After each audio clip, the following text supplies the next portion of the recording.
15 अगस्त 1947। आज 200 साल की गुलामी के बाद हिंदुस्तान फिर आजाद हो रहा है। इस आजादी को हासिल करने के लिए हमने जो जो कुर्बानियां की, वो आज स्वराज के सूरज की किरणें बनकर चमकने वाली है। हम जिस तिरंगे झंडे के सुनहरे सपने देखा करते थे, वो तिरंगा झंडा आज अपनी पूरी रंगीनियों के साथ लहरा रहा है। आओ हम सब मिलकर इसे अपनी इज्जत और आबरू की तरह संभालें और वक्त आने पर अपनी जान देकर भी इसकी रक्षा करें। अपना देश है, अपना देश है, अपना देश, अपना देश है, अपना देश है, अपना देश, अपना देश है। आज से दब रहे थे लाज से, अपना देश है। आज से दब रहे थे लाज से, दूसरों के राज से, उनके तख्त ताज से, उनके तख्त ताज से कट गया है अब कलेश। अपना देश, अपना देश है, अपना देश है, अपना देश, अपना देश है, अपना देश है, अपना देश। आ गया जिस दिन के लिए हमने कपड़े के 50 गोदाम भर रखे थे, वो दिन आ गया। अब क्या है? अपना राज, सरकारी भाव का कंट्रोल खत्म करा देंगे, मुंह मांगे दाम लेंगे और अपने सारे गोदाम काठों के बदले सोने चांदी की ईंटों से भर लेंगे। मगर हम व्यापारियों के लिए ये खुदगर्दी ठीक नहीं। ये खुदगर्दी नहीं, भगवान की मर्जी है। बोलो जय आजादी। तारा रानी, अब हम फिल्म वालों के लिए नए फिल्म बनाने का मौसम आ गया।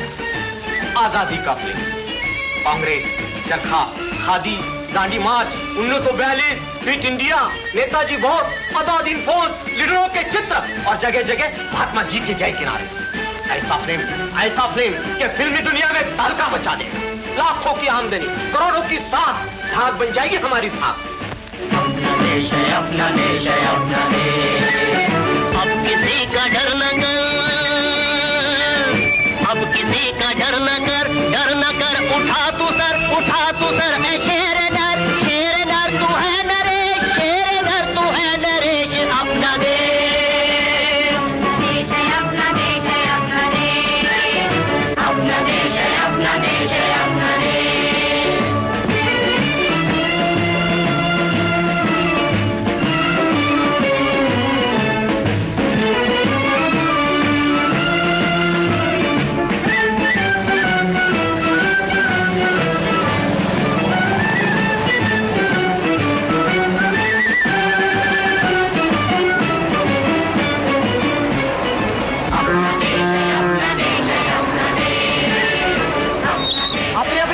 भाई अपनी अपनी बारी पे इंतजार करने की होती है, सवार होने की नहीं। काका जी बैठो ना अंदर। क्या देख रहे हो? स्वराज्य का दृश्य देख रहा हूँ।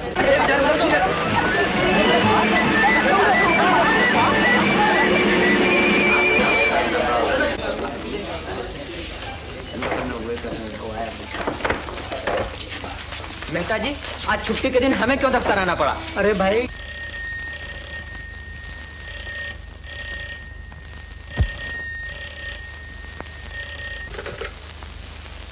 हेलो जी, मैं जगदीश नारायण, धनीराम सेठ के दफ्तर का मैनेजर। कौन? सेठ जी? धनीराम सेठ जी? नहीं, अभी नहीं आए। उनके घर पर फोन कर देखिए। वहां नहीं है तो आते ही होंगे। आपका नाम क्या कहा? कैलाश चंद? जरा फिर कहिए। काला चश्मा? हाँ, लिख लिया। काला चश्मा। आप आएंगे यहाँ? जी, मैं कह दूंगा सेठ जी से। काला चश्मा, काला चश्मा। मेहता जी, कुछ बोनस वोनस मिलने की आशा है या नहीं?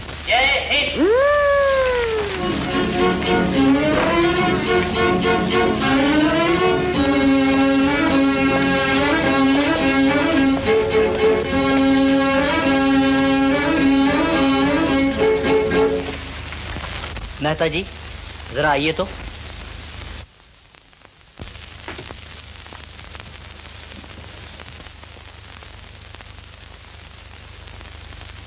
ये फोन कब आया था? किसने लिया था, तुमने? जी मैंने, आपके आने से जरा पहले।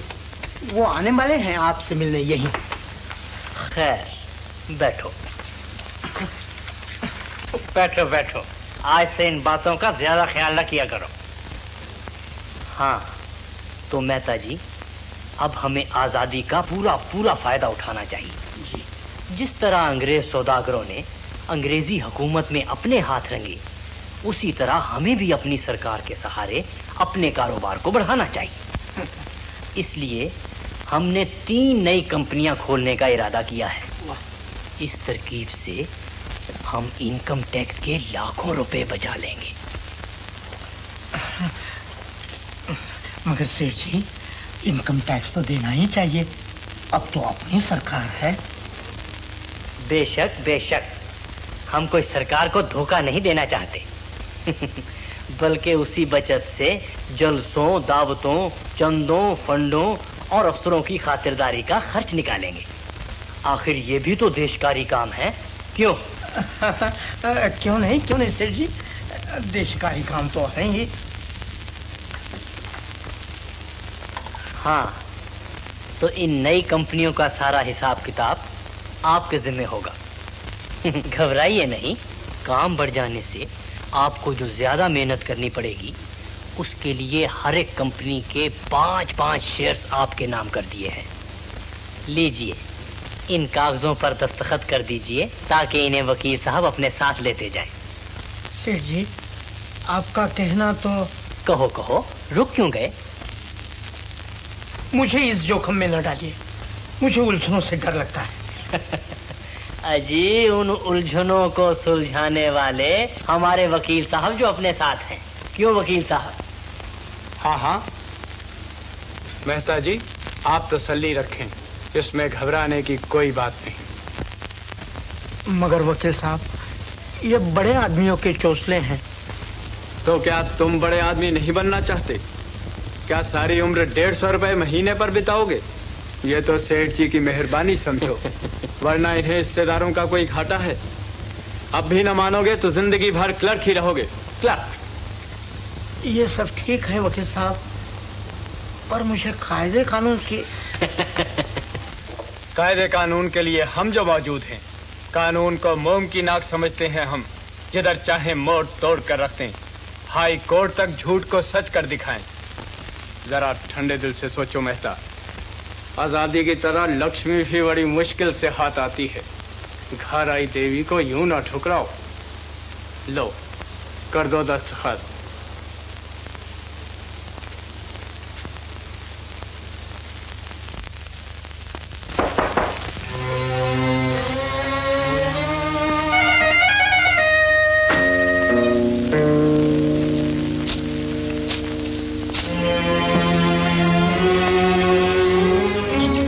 जी जी, ये लो, आजादी की खुशी में दफ्तर वालों को 1-1 महीने का बोनस बांट दो। जी। और आज की छुट्टी। जी। अच्छा सेठ, मुझे इजाजत। इन कंपनियों की रजिस्ट्री कल ही हो जाएगी। नमस्ते जी।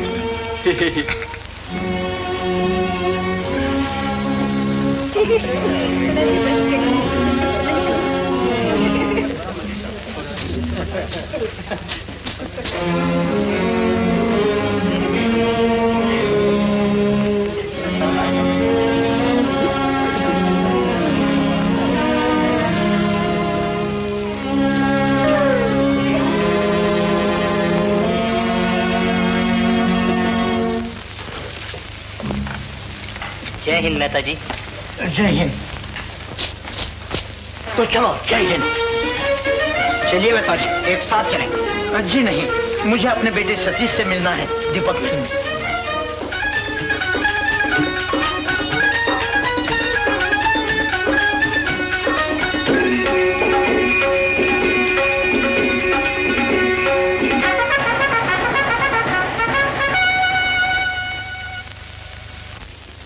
अगस्त, police radio bulletin number 17।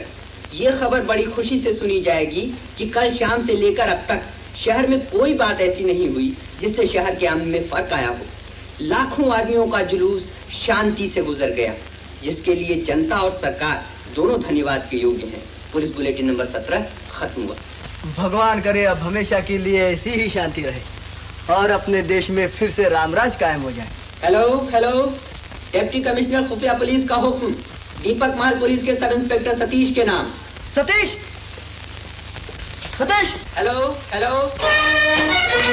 Deputy commissioner खुफिया पुलिस का हुक्म, दीपक महल पुलिस के सब इंस्पेक्टर सतीश के नाम। खबर मिली है कि थाना के सागर किनारे पर कपड़े की बहुत सारी गांठें किश्तियों में लादी जा रही हैं। ख्याल किया जाता है कि ये माल चोरी चोरी सागर के रास्ते किसी पराये देश को भेजा जाएगा। इसलिए सब इंस्पेक्टर सतीश को हुक्म दिया जाता है कि वो फौरन थाना के सागर किनारे पर हमला करके माल कब्जे में लाए और अपराधियों को गिरफ्तार करे। हमीद खान, मोटर ट्रांसपोर्ट वालों को फोन करके पुलिस वैन मंगा लो और तुम आते जवानों के साथ पुलिस वैन में फौरन थाना के सागर किनारे पहुंचो। बहुत अच्छा। मैं मोटरसाइकिल पर तुमसे आगे जाकर चोरों की टोह लगाता हूँ। बंदूक और हथकड़ियां साथ रखना हमीद खान। बहुत अच्छा। सतीश जी पिताजी, मुझे जल्दी है, मैं ड्यूटी पर जा रहा हूँ। रात को घर पे खाना खाने जरूर आना, भूलना नहीं। अच्छा पिताजी।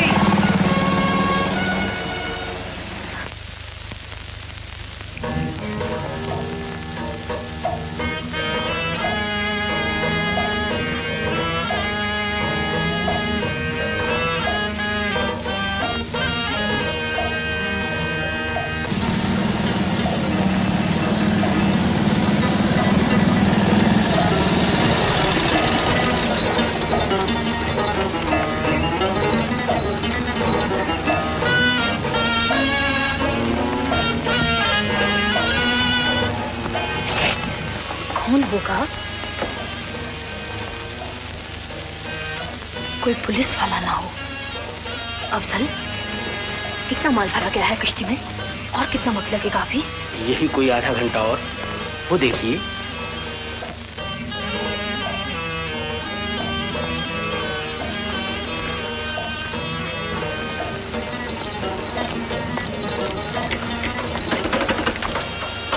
नहीं, पुलिस वाला नहीं, कोई राहगीर है। उसकी मोटरसाइकिल बिगड़ गई है शायद। कुछ भी हो, चलो जल्दी सारा माल लदवा कर निकाल दे किश्ती यहाँ से।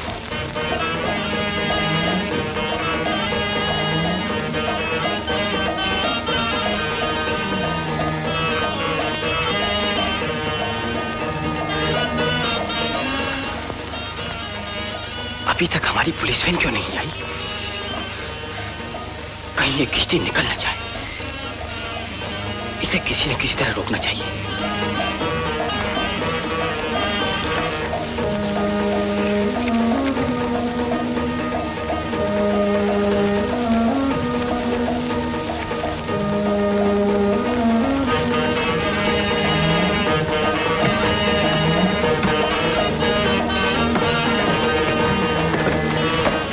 हाथ हिलाओ, मुफ्ती मजदूरी लोगे क्या? माल भर रहे हैं, मजदूर बने हैं। इतनी देर में तो 5 किश्तियां भर डालें ये तो। अच्छा, आओ तुम भी। क्या मिलेगा? जो सबको मिलता है, 5 रुपए। 5 रुपए? तो लो, अभी लो।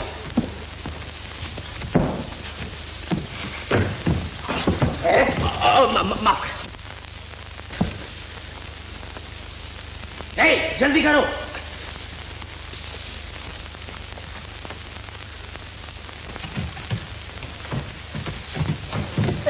अरे क्या हुआ तुझे? क्या हुए वो तेरे 2 हाथ?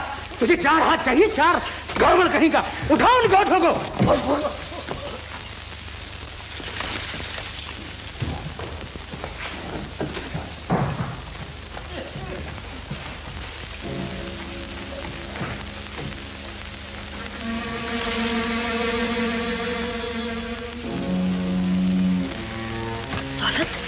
वो आदमी देखा तुमने? वो कुली नहीं देख पड़ता। मुझे तो कोई जासूस नजर आता है। उसके यहाँ होने में खतरा है। खत्म कर दो उसे और किश्ती रवाना कर दो फौरन। बाकी माल रहने दो।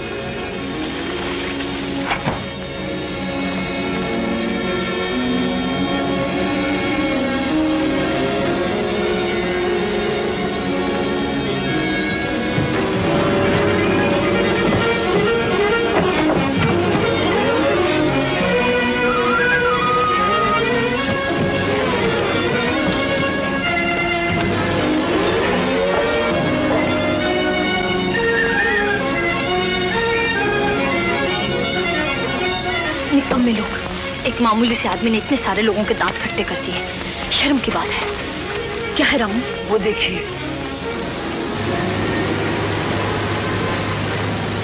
ओह, पुलिस! Police lorry. अब क्या होगा? उधर पुलिस, इधर जासूस।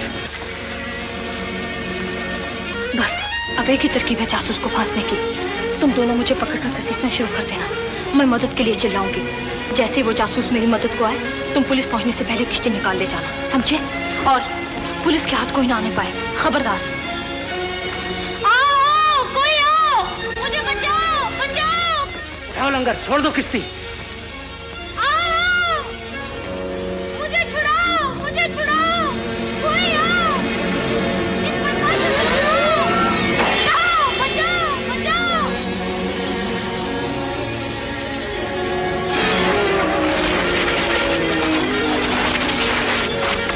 आओ, कोई आओ। वो आ रहा है, जैसे वो आए उस पर टूट पड़ना। आओ, कोई आओ, मुझे बचाओ।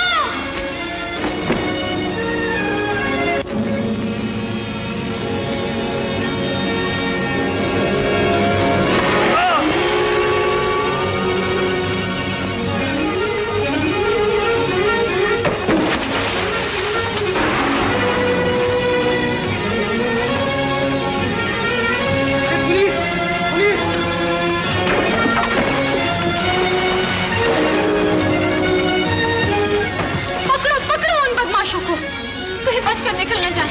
इस तरफ को गए हैं और वो माल भरी किश्ती भी उन्हीं बदमाशों की है। हमीद खान, मेरी फिक्र न करो, बदमाशों के पीछे जाओ, किश्ती पर कब्जा कर लो।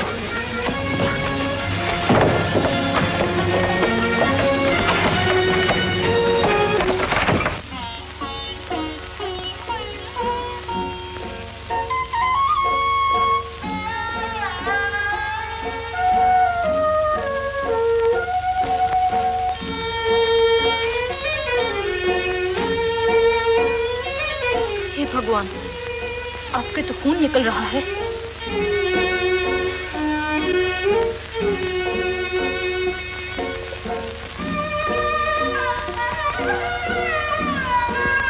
ला, मैं पट्टी बांध दूं। नहीं, पट्टी की कोई जरूरत नहीं। किश्ती पर कब्जा करके पहरा बैठा दिया गया है। वो बदमाश हाथ नहीं आया अभी तक, अपने आदमी तलाश में है।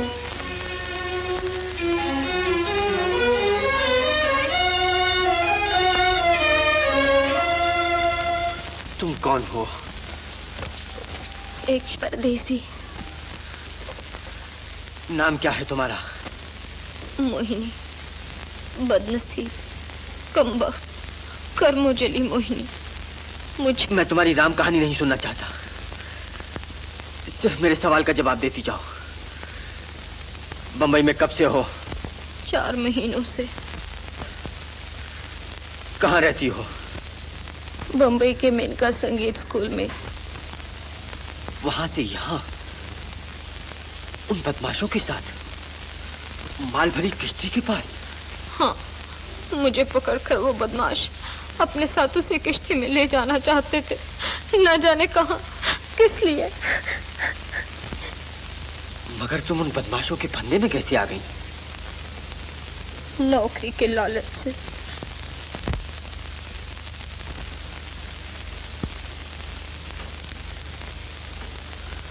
अब तक कैसे गुजर करती रही हो? उसी संगीत स्कूल में काम करती हूँ। फिर दूसरी नौकरी का लालच क्यों किया?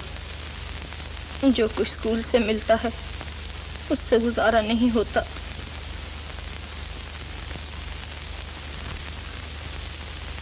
चलो बैठो लॉरी में।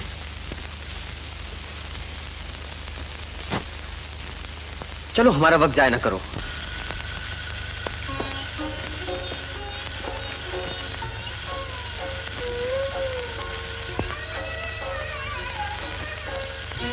हमीद खान, कपड़े की गांठ लारी में साथ ले लो। जी बहुत अच्छा।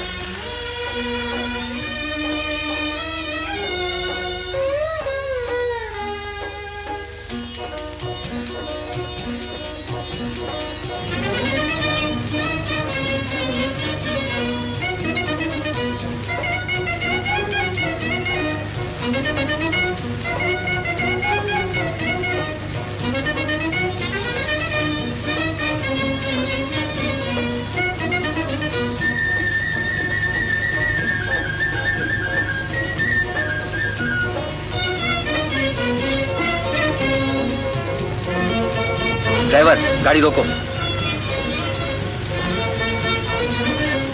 यहीं रहती हो ना? जी हाँ, वहाँ सामने संगीत स्कूल में। चलो उतरो। उतरो।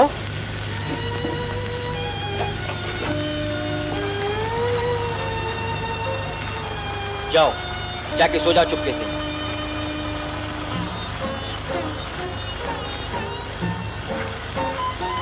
देखो, तुम्हारा यही एक ही ठिकाना है ना? जी हाँ, आपका बहुत बहुत शुक्रिया। ड्राइवर, चलाओ।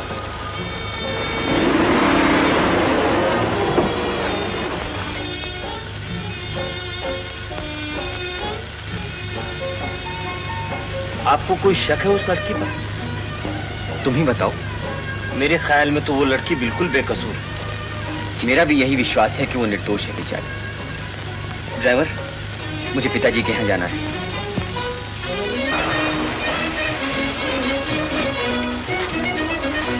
हमीद खान, ये कपड़े की गांठ दफ्तर में रखवा देना संभाल कर। कल सुबह इसे खोलकर देखेंगे और अपराधियों का खोज लगाने की कोशिश करेंगे। जय हिंद।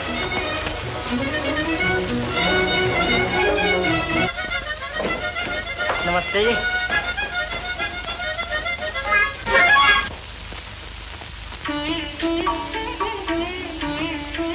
बोलो भारत माता की जय। जय हिंद। सतीश भैया आ गए? हेलो हरीश भैया। ओ सतीश भैया। हे भगवान, ये क्या हुआ मेरे बेटे को? मैं जानता हूँ, ये उसी मोटरसाइकिल की करतूत है जिस पर हवा से बातें करते हुए ड्यूटी पर चले थे कोतवाल साहब। भाड़ में जाए ऐसी नौकरी। अपना अच्छा भला घर छोड़कर पुलिस क्वार्टर में रहते हो, महीनों गुजर जाते हैं, उस पर भी अपने माँ बाप को शक्ल नहीं दिखाते। भला हम सफेद पोष लो, ये लफंगा तुम क्या जाने। मैं फिर कहता हूँ कि लात मारो ऐसी नौकरी पर और कोई अच्छी सी नौकरी ढूंढ लो। पिताजी, अपने देश की हर नौकरी अच्छी है, पर मैं नौकरी की गरज से नौकरी नहीं कर रहा, बल्कि देश सेवा के लिए। हाँ हाँ। अब हमारे आजाद मुल्क को ऐसे सेवकों की जरूरत है जो अफसर बनकर नहीं, दास बनकर जनता की सेवा कर सके। क्यों हरीश? जी हाँ, जनता की सबसे बड़ी सेवा तो ये हो रही है कि जगह जगह काला बाजार खुल गया है। ये देखो, माताजी बड़ी भक्ति से झंडा खरीद लाई है, 7 रुपए का, इतना सा, और रंग फीका पड़ जाएगा एक ही छींटे से। और पिताजी ने चावल खरीदे हैं 5 रुपए के एक सेर। अंधेर है अंधेर, 4 मुट्ठी चावल और 5 रुपए दाम। उस पर भी तुम सरकारी अफसरों की आंखें बंद हैं। अकेले हम ही को क्यों दोष देते हो? पिताजी ने क्यों ज्यादा दाम दे दिए? तुम लोग ज्यादा दाम देना बंद कर दो तो फिर देखो, जब कोई खरीदार न रहेगा, काला बाजार न रहेगा। खरीदार बेचारा जरूरत का मारा और कर ही क्या सकता है। सरकार तो है ही बेकार। बेकार क्यों? हम तुम्हारी हर तरह से मदद करने को तैयार हैं। तुम हमसे कुछ कहो भी। हम क्यों कुछ कहे किसी से, बल्कि लोगों को लाखों रुपए बटोरते देखकर मेरा अपना जी चाहता है कि मैं भी काला धंधा शुरू कर दूं। जरा कर तो देखो। सबसे पहले मैं ही हूंगा तुम्हें हथकड़ी लगाने वाला, चाहे ये देखकर पिताजी और माताजी का कलेजा ही क्यों न दहल जाए। मेरा कलेजा क्यों दहने लगा? मुझे आप चिढ़े इन बातों से। वो रहे चावल जो तुम्हारे पिता खरीद लाए हैं काली कीमत देकर, मानो महंगे दामों पाप मोल लाए हैं। मैं ऐसे चावल पकाकर अपना घर अपवित्र न करूंगी। जय देवी, अन्नपूर्णा देवी की जय। आओ, आ बेटी।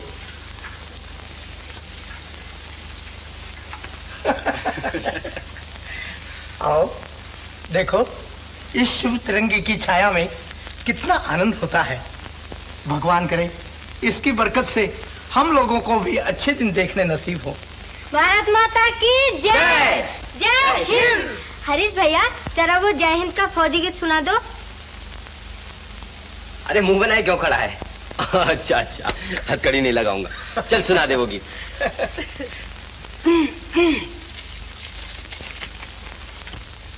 जय हिंद कहो, जय हिंद कहो, जय हिंद कहो। बस बस, रहने दे। ऐसे फौजी गीत जनाना तौर से नहीं, मर्दाना ठोक। वो बॉटल लाना जरा। हमीद खान, अभी तक हमारी कामयाबी अधूरी है। कल वो बदमाश हाथ से निकल गए। आज कपड़ा बेचने वालों का खोज मिल जाए तो अच्छा, वरना बड़ी फत होगी। अपना फर्ज तो कोशिश करना है सतीश।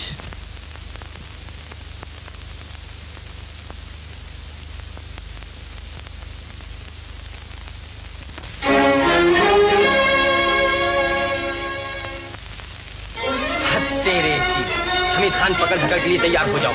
मिल गया, मिल वालों का नाम मिल गया। ये देखो, ताजमहल मिल्स लिमिटेड।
बिहारी लाल, ट्रांसमीटर चलाओ।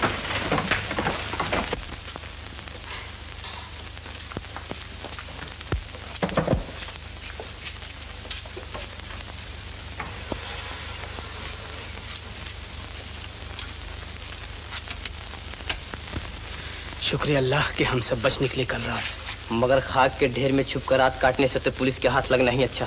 बीबी, खुदाई पाक की कसम, हम लोग ये सब कुछ आपकी वजह से बर्दाश्त कर रहे हैं, वरना इस बेईमानी और चोरी के पेशे से चक्की पीसना बेहतर। मैं तो एक दिन। खामोश अफसर, तुम दोनों के मुंह से बुज़दिली की बू आती है।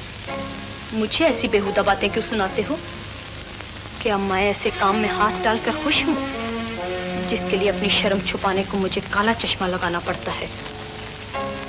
तुम सिर्फ बेईमानी करते हो, मैं बेईमानी भी करती हूँ और अपने मुल्क से गद्दारी भी। आखिर क्यों? नहीं नहीं, उस बात का ख्याल आते ही मेरे दिलो दिमाग पर धचका लगता है। मैंने जिस काम का बीड़ा उठाया है उसे जान देकर भी पूरा करूंगी। हेलो हेलो लाल टोपी, हेलो हेलो लाल टोपी, ओवर। हेलो हेलो काला चश्मा, काला चश्मा। अफजल, कपड़े का खुफिया लफ्ज क्या है? कपड़े का खुफिया लफ्ज है नौकर, नौकर। हेलो हेलो, वो नौकर बेचारा कल रात रवाना होने को था कि चंद लुटेरे उस पर अचानक टूट पड़े और वो गरीब मारा गया। ओवर। मारा गया? अफसोस। खैर, अब कोई दूसरा नौकर भेज दो जल्दी, वैसा ही मिल जाएगा ना? ओवर। हाँ हाँ, मिल जाएगा, अपने उसी दोस्त की मार्फत। 1 लाख रुपया। रुपए का खुफिया लफ्ज है बादाम, बादाम। हेलो हेलो, 1 लाख बादाम और भेज दो जल्दी, हफ्ते के अंदर अंदर पहुंच जाएं। ओवर। हाँ हाँ, कोई फिक्र ना करो। ओवर। बाय बाय लाल टोपी। अच्छा काला चश्मा।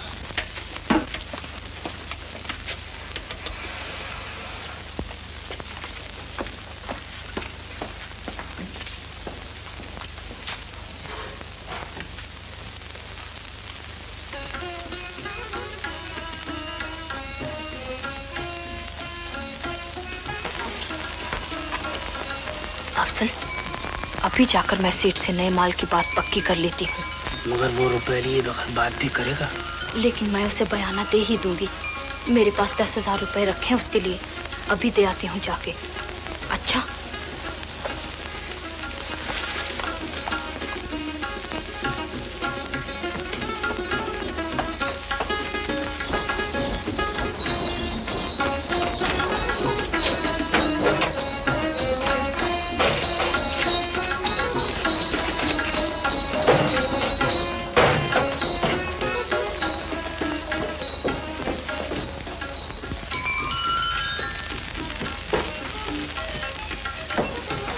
आप, नमस्ते। नमस्ते। मुझे पहचान लिया तुमने? क्यों नहीं, पुलिस वालों को पहचानना क्या मुश्किल है। और आप तो वो संगीत स्कूल यही है क्या? हाँ हाँ, आइए।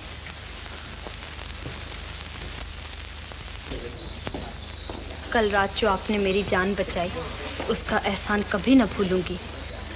मुझे अब मालूम हुआ कि पुलिस वाले भी हमदर्द हो सकते हैं। क्यों नहीं, पुलिस वाले भी आखिर इंसान हैं, उनके भी दिल होता है, और मेरा दिल तो बहुत बड़ा है। जरा संभाल के रखना, कहीं कोई चुरा न ले जाए। वाह, दिल भी कोई कपड़े की गांठ है कि चोर चुरा ले जाए? अजी, कपड़े की गांठ का चोर पकड़ना तो आसान है, मगर दिल का चोर बड़ी मुश्किल से हाथ आता है।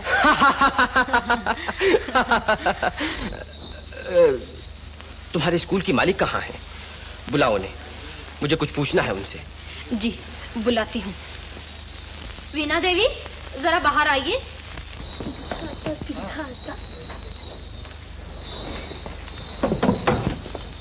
वीणा देवी, आप हैं खुफिया पुलिस के अफसर जिन्होंने कल रात मेरी जान बचाई। नमस्ते। नमस्ते। कब से है ये स्कूल? 4 साल से। कितनी लड़कियां आती हैं यहाँ शिक्षा लेने? दिन भर में 15-20।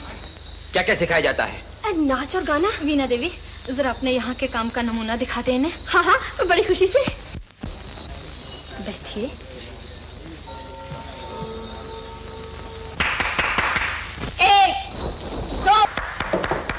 हो, कमाल है कमाल। ओहो, बहुत देर हो गई, अब मुझे इजाजत दीजिए। नमस्ते। नमस्ते। ओह, माफ कीजिए।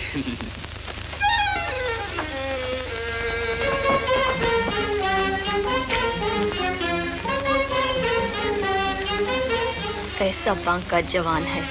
क्यों नहीं, एक बहादुर औरत ही पुलिस वाले से प्रेम कर सकती है। वीणा देवी, किस्मत ने मुझे इस लायक नहीं रखा कि मैं किसी से मोहब्बत कर सकूं।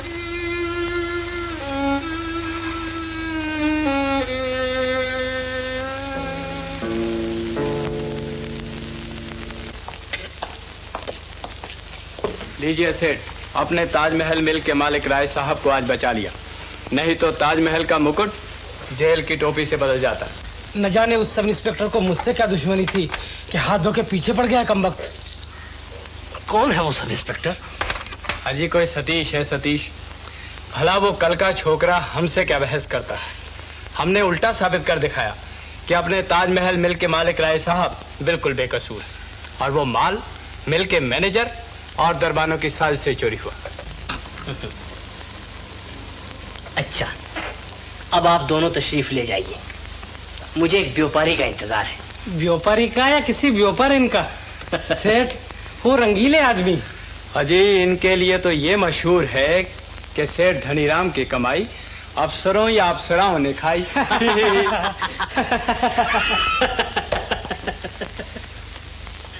मोहिनी देवी, माफ कीजिए, हमें ऐसे खरीदार नहीं चाहिए जो हमारे व्यापारियों को जेल खाने भिजवाएं। सेठ जी, आप क्यों तलमला रहे हैं? नुकसान हुआ तो मेरा, कैद हुए तो बेचारे मिल के नौकर। आपको क्या घाटा रहा? आपकी तो हर तरह चांदी है। ये लीजिए, 10,000 पेश की। मुझे उतना ही माल और चाहिए।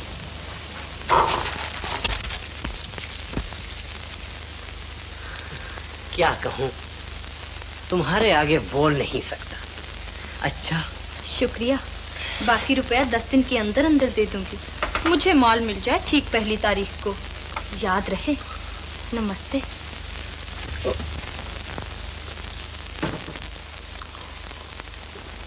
मेहता जी, जरा अंदर आइए।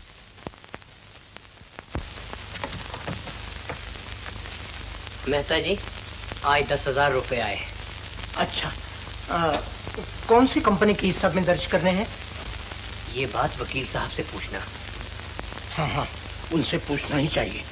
किसी से कहना नहीं, चुप साध लेना, समझे? जी। और मेहता जी, ये लीजिए, इस थैली में 250 रुपए है। ये किस हिसाब में डालने हैं सेठ? हिसाब में नहीं, अपनी जेब में डालना। क्या सोचते हो मेहता? सेठ जी, इन रुपयों से तुम्हारी जरूरतें पूरी होंगी। बच्चों के कपड़े, घर का सामान, बीवी का जेवर, सब कुछ ले सकोगे। और अभी ऐसी कई थैलियां तुम्हारे हिस्से में आएंगी भगवान की दया से।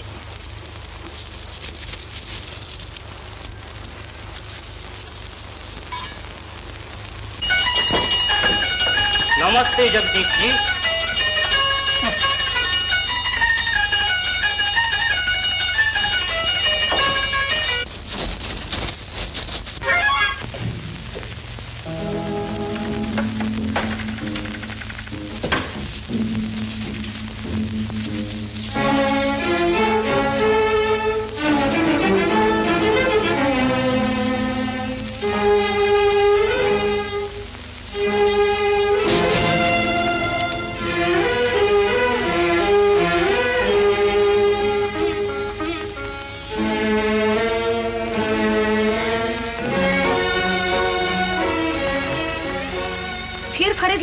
काले बाजार से देखो तो। काले बाजार से नहीं, अपने दफ्तर से लाया हूँ। रुपए हैं रुपए। कैसे रुपए? तनख्वाह थोड़ी मेरी हो गई आज। अभी पहली तारीख को तो 15 दिन पड़े हैं। और तनख्वाह नहीं, सेठ जी ने इनाम दिया है। उन्हें किसी काम में बड़ा फायदा हुआ है इसलिए। सेठ जी को 20 बरस में क्या आपके भी फायदा हुआ है? आज ये नई बात क्या हुई? अब तुम्हें कोई कैसे समझाए? मैं सब कुछ समझ गई। क्या समझ गई तू? मैंने किसी की चोरी की है? बेसमझ, मूर्ख।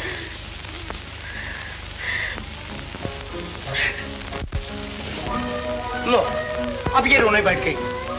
भला इसमें मेरा क्या दोष? मैंने क्या बुराई की? अगर मैंने तुम्हारा दिल दुखाया हो तो भगवान मेरा बुरा करे। बुरा हो तुम्हारे दुश्मनों का, बुरा हो इन गंदे काले रुपयों का, जिनके आते ही तुम्हारा मिजाज बिगड़ गया। हमारे जीवन में आज पहली बार तुम्हारे मुंह से ऐसे कठोर वचन निकले।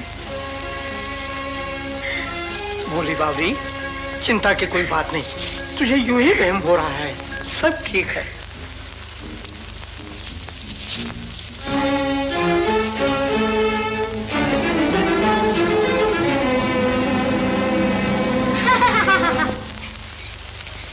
पिताजी,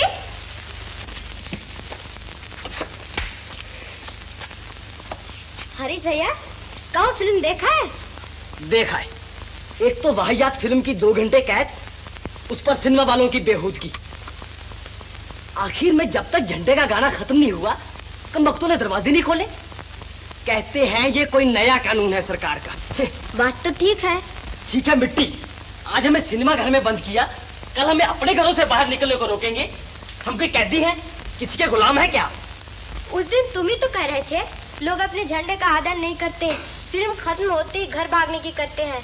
और तुमने ये भी कहा था कि इस बारे में सरकार को कोई कानून जारी करना चाहिए। हाँ हाँ, मैंने कहा था, जरूर कहा। और अब सरकार ने कानून बना डाला तो चिल्लाते क्यों हो? चिल्लाऊंगा, जरूर चिल्लाऊंगा। मुझे ये कानून पसंद नहीं। वाह, तुम्हें ये भी पसंद नहीं, वो भी पसंद नहीं। हाँ हाँ, मुझे ये भी पसंद नहीं, वो भी पसंद नहीं। सरकार की कोई बात पसंद नहीं। सच पूछो तो मुझे सरकार ही पसंद नहीं। पिताजी, सुना आपने? हाँ हाँ, सुन रहा हूँ। हरीश, तुझे एक ना एक दिन। मुझे एक ना एक दिन? पिताजी क्या होगा? पागल खाने जाना होगा। और क्या? पागल खाने जाना होगा।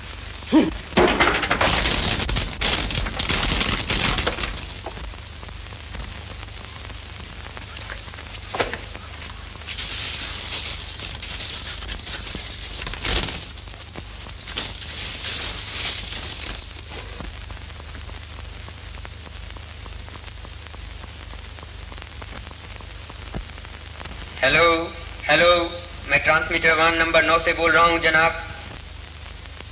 हेलो हेलो, मैं ट्रांसमीटर 1 नंबर 9 से बोल रहा हूं। Over. Hello hello, deputy commissioner here. क्या बात है? ओवर। जनाब, अभी तक कोई खोज नहीं मिला। रात के 9 बजे तक खबर मिलने की उम्मीद है। ओवर। ऑलराइट। मैं अंदर आ सकता हूं जनाब? आइए।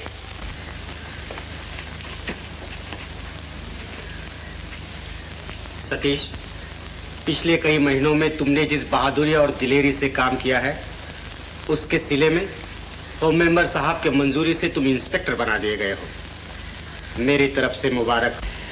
जनाब का बहुत बहुत शुक्रिया। अच्छा, अब तुम जा सकते हो। रात को 9 बजे यहाँ हाजिर रहना। काश कि उन बदमाशों का गिरोह हमारे हाथ लग जाए किसी तरह।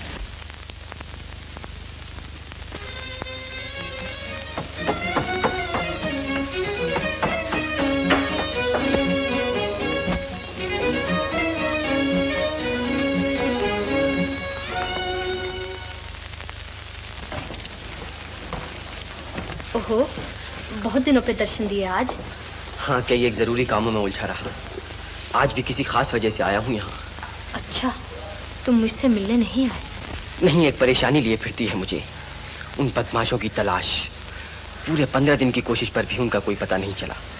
आखिर मुझे तुम्हारा ख्याल आया कि शायद तुम्हारी बातों से कोई सुराग मिल जाए। भला वो लोग तुम्हें पहले कहाँ मिले थे? किसकी जगह ले गए थे? क्या ये सब कुछ बता सकती हो? हाँ हाँ, क्यों नहीं, जिस दिन चाहो। कल, परसों? नहीं, आज ही, बल्कि अभी। आज ही? अभी? हाँ चलो, मुझे दिन भर छुट्टी है आज रात के 9 बजे तक। रात के 9 बजे तक? हाँ। अच्छा, तो आप जरा बैठिए, मैं अभी आई तैयार होकर।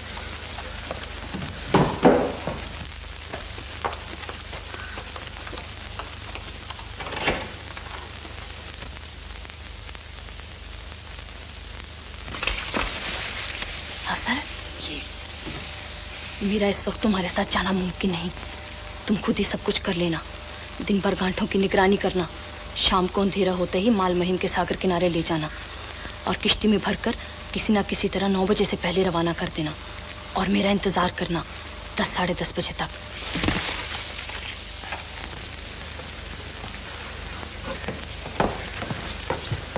माफ कीजिए, आपको इंतजार करना पड़ा। कोई बात नहीं, चलो अब चलें यहाँ से, रास्ते में बातें करेंगे।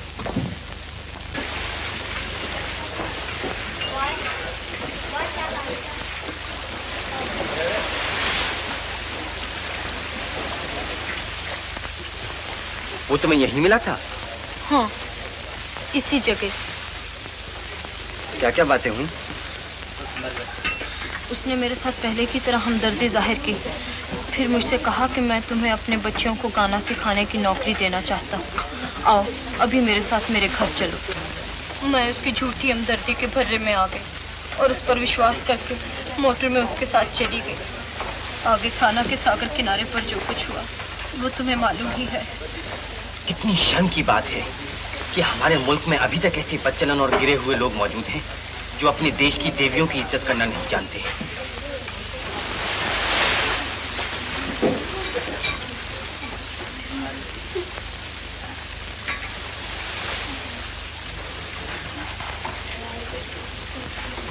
दो चाय दो। देश की देवी। लीजिए मालिक, वो ग्राहक 2 ठंडे लेमन मांग रहे हैं। अपने पास तो एक ही है। तो बुद्धू का बुद्धू ही रहेगा।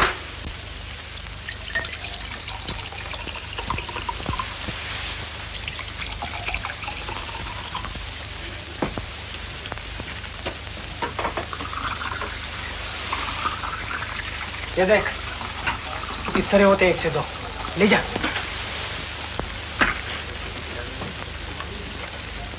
अजी दुकानदार महाशय। हाँ जी। जरा से लेमन के बदले इतना कीमती पानी क्यों मुफ्त में दे रहे हो? बेईमान का हिस्सा।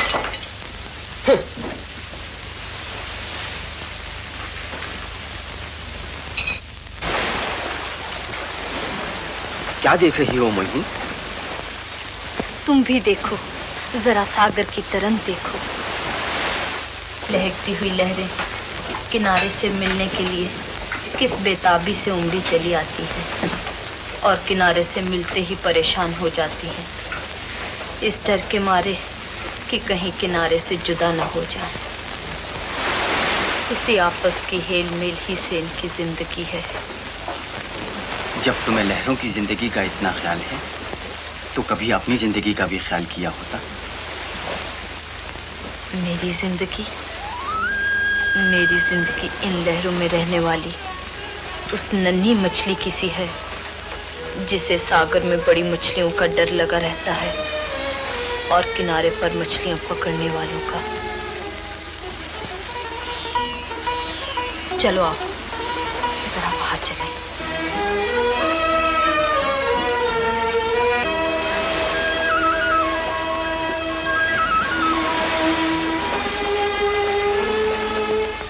मोहिनी, तुम उदास हो।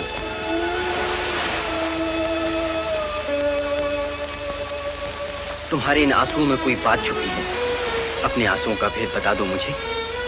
दुनिया की जहरीली हवा में जिंदा रहने के लिए आंसुओं का नमक चखना बहुत जरूरी है।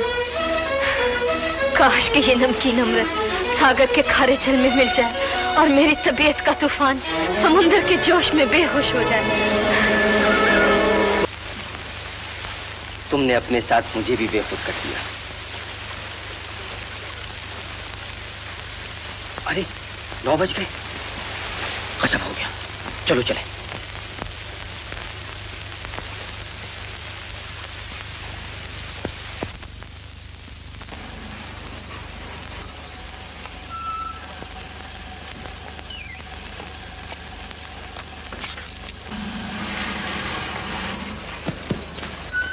माल रवाना हो गया?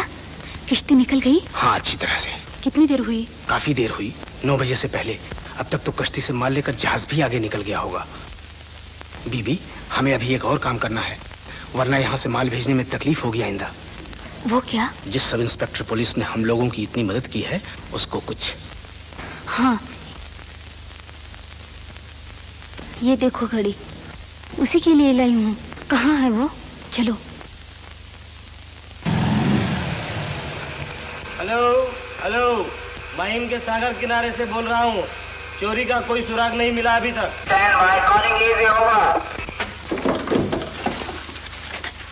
सतीश, तुमने गजब कर दिया। 10:30 बज गए। डिप्टी कमिश्नर साहब ने 9:30 बजे तक तुम्हारा इंतजार किया। आखिर उन्हें खुद यहाँ आना पड़ा।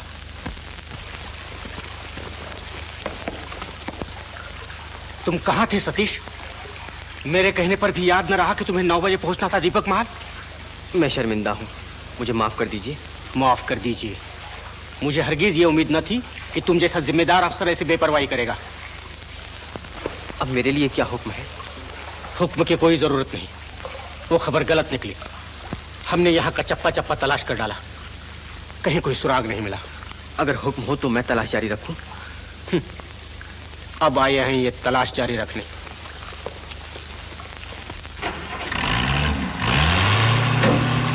हेलो हेलो, मैं माहिम के सागर किनारे से बोल रहा हूँ।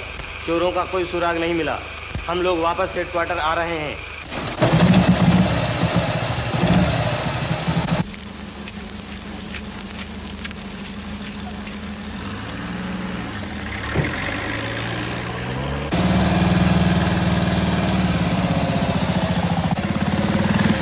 ए जी, तुमसे अभी अभी बातें करके जो औरत मोटर में गई है वो कौन थी? तुम कौन हो पूछने वाले? मैं हूँ खुफिया पुलिस का अफसर इंस्पेक्टर सतीश।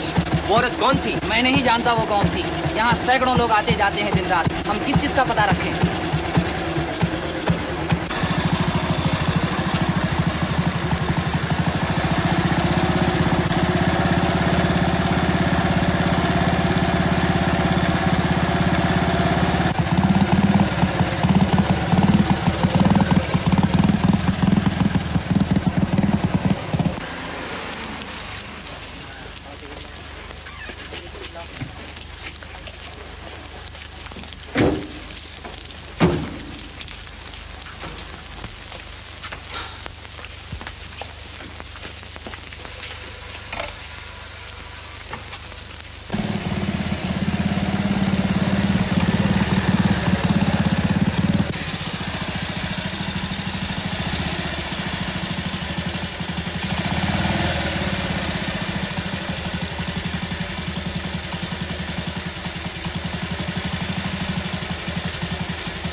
ओवर।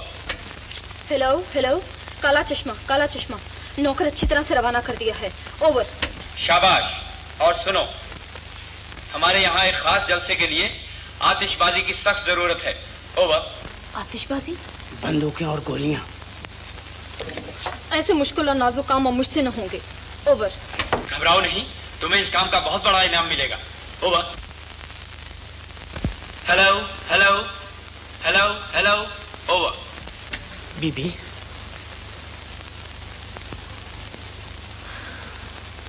अच्छा। ओवर। शाबाश।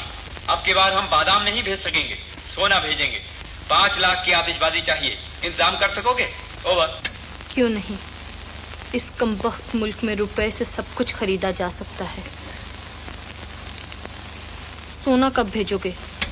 कल ही, पहले हवाई जहाज से। कस्टम से खुद जाकर बचा लाना। और देखो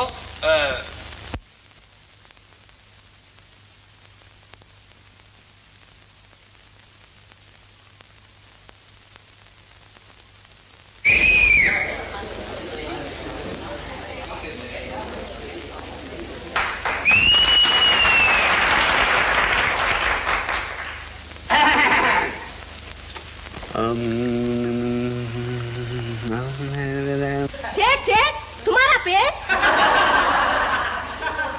ये तो बढ़ता ही जाएगा। क्या चाला? अरे कहाँ ले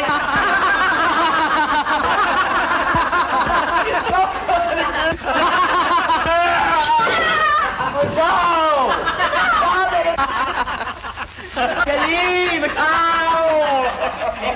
आ रही कहाँ?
कोई नहीं।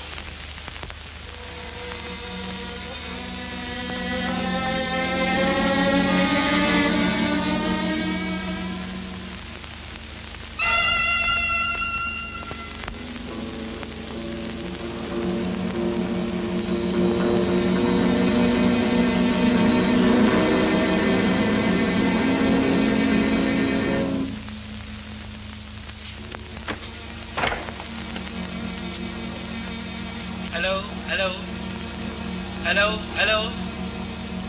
Hello hello hello hello hello hello hello hello hello.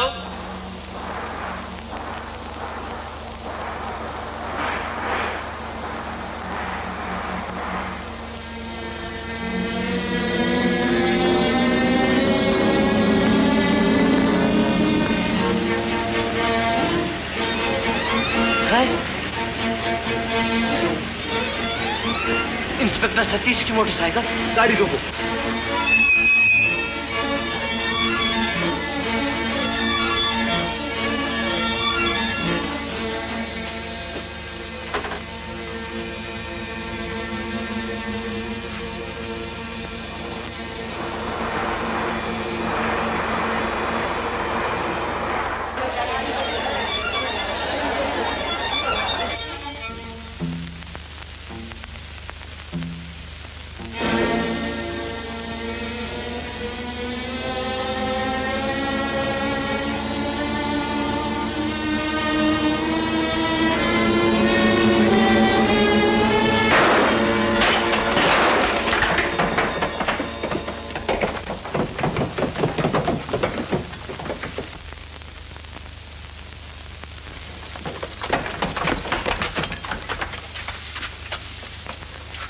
Satish, Satish.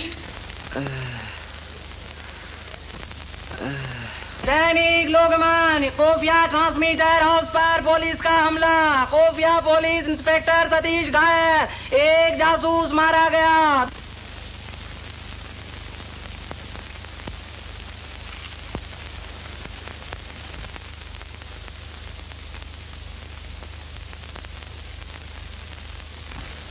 शुक्र है ऑपरेशन कामयाब हुआ और तुम्हारी जान बच गई। सतीश, मुझे अफसोस है कि कल रात में तुम्हारे साथ सख्ती से पेश आया। पुलिस को तुम जैसे दिलशेर अफसरों की बहुत जरूरत है। मगर इस तारीफ का असली हकदार हमीद खान है, जिसने अपनी जान पर खेलकर मेरी जान बचाई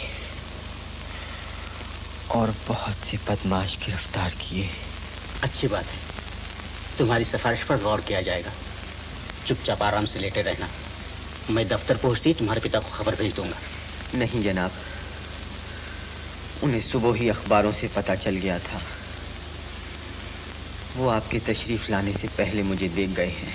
ऑलराइट, मैं कल फिर आऊंगा तुम्हें देखने। जय हिंद। जय हिंद।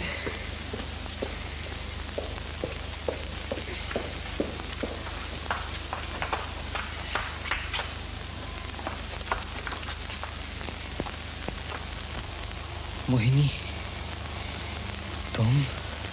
हाँ, मैं। अखबार में तुम्हारे घायल होने की खबर पढ़कर मुझे बहुत ही अफसोस हुआ था, लेकिन अब मैं बहुत खुश हूँ कि तुम्हारी जान बच गई। शुक्र है परमात्मा का। तुम एक वीर सिपाही, मनचले नौजवान और सच्चे देश सेवक हो। मोहिनी, 2-4 दिन की जान पहचान से मेरी इतनी दिलजोई करती हो। तुम कितनी अच्छी हो। मैं अच्छी नहीं, बुरी हूँ, बहुत बुरी हूँ। ऐसा क्यों कहती हो? इसलिए कि मुझे भागिन के बुरे सितारों का साया पड़ गया है तुम पर। जी में आता है कि अपनी बदनसीबी साथ लेकर तुमसे कहीं दूर चली जाऊं। ऐसा न कहो मोहिनी, ये वहम दिल से दूर कर दो। मुझे विश्वास है कि तुम्हारी सच्ची हमदर्दी से मेरे जख्म जल्दी अच्छे हो जाएंगे।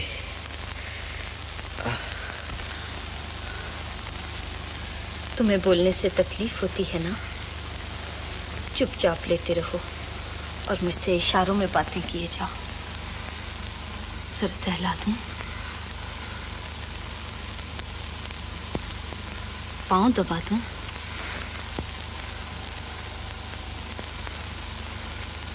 रेडियो सुनोगे?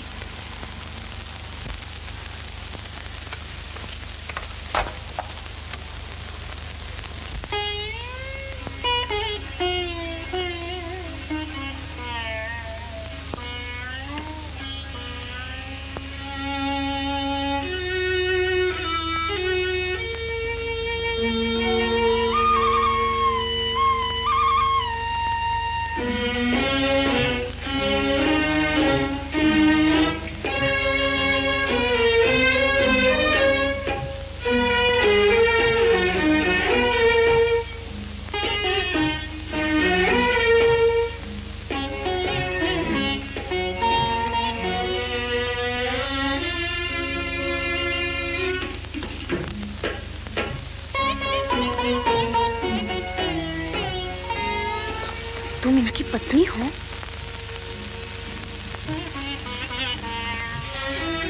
मंगेतर? तो फिर क्या दोस्त? इनके तंदुरुस्त होते ही चटमंगनी और पट ब्याह कर लेना, बड़ी अच्छी जोड़ी बनेगी।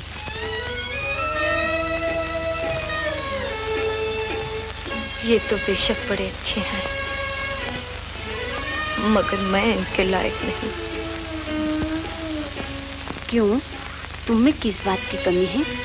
सुंदर और शरीफ हो, पढ़ी लिखी, भोली भाली और नेक मालूम होती हो। अच्छा बहन, नमस्ते।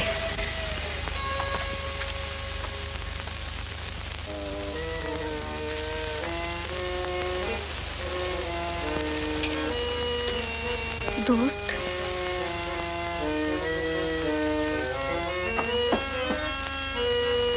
मंगेतर,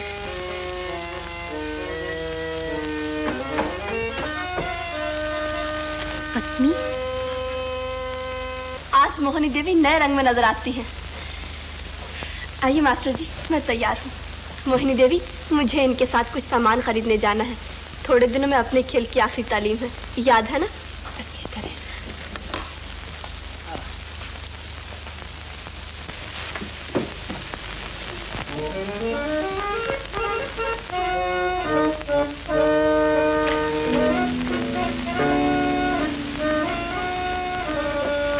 बीबी।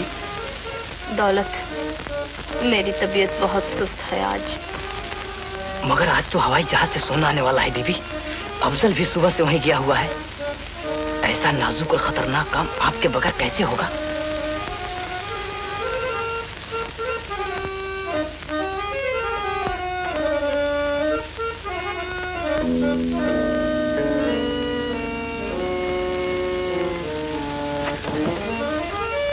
ठीक है, चलो ये काम भी निपटा लें चलकर।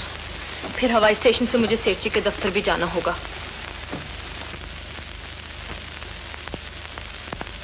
एक 1000 बंदूकें, यह तो सचमुच आग से खेलने वाली बात है। इसके लिए तो किसी फौजी गोदाम में सुरंग लगानी पड़ेगी। इतना मुश्किल काम। पहाड़ मालूम होता है, पहाड़। उस पहाड़ को गिराने के लिए ये जो है, क्या सोना? हाँ, इससे तो लोहा भी पिघल जाए और सोना भी ऐसा जिससे आंखें चकाचौंध हो जाएं। वाकई खरा सोना है, असली कुंदन। मेहता जी, जरा बारूद भाई हथियार वालों को बुलवा लेना जल्दी से।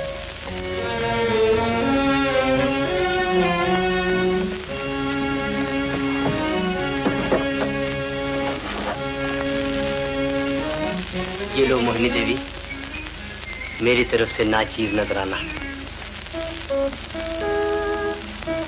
मेरे लिए? हाँ, तुम्ही ने कहा था ना अभी, सोने से लोहा भी पिघल जाता है। इससे शायद तुम्हारा कड़ा दिल भी नर्म हो जाए। मेरा दिल तो लोहे से भी ज्यादा सख्त है।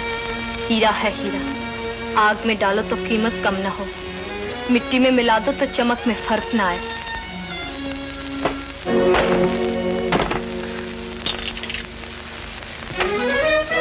अच्छा, जब सारा इंतजाम हो जाए तो मुझे खबर कर देना, मैं बाकी सोना तुम्हारे हवाले कर दूंगी। नमस्ते।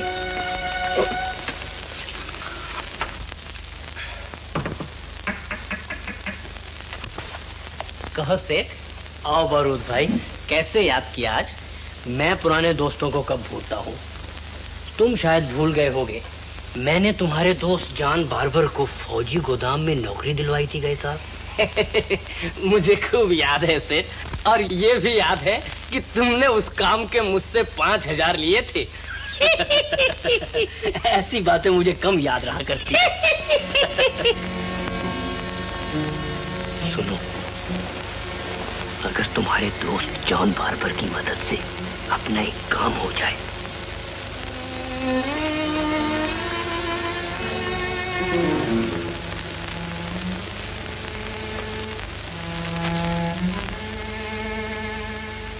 अगर ये काम हो जाए तो बस हम सबके लिए सोना ही सोना है। मगर सेठ, कहीं सोने के बदले रोना ना पड़े सबको। सुनो भी, मैंने हिसाब लगा लिया है, पूरे 1 लाख का फायदा है इसमें सिर्फ तुम्ही को।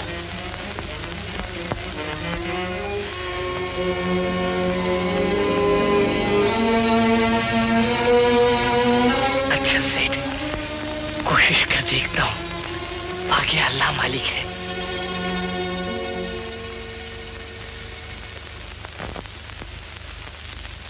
मेहता जी, जरा अंदर आइए।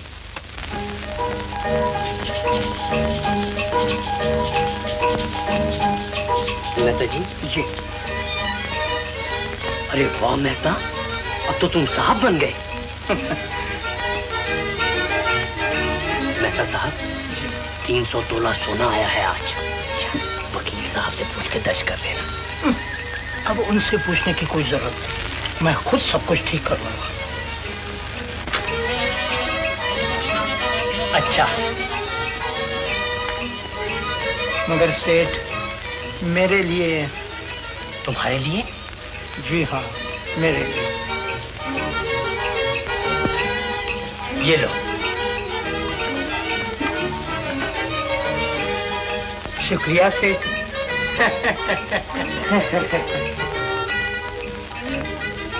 अरे इस जोखम को रखूंगा कहाँ? इसके लिए तो कोई तिजोरी चाहिए। अपने यहाँ 2-1 तिजोरियां फालतू हैं तो सही, पर दफ्तर का माल। क्यों नहीं, दफ्तर का माल तुम्हारा माल है, ले जाओ बेशक अपने घर।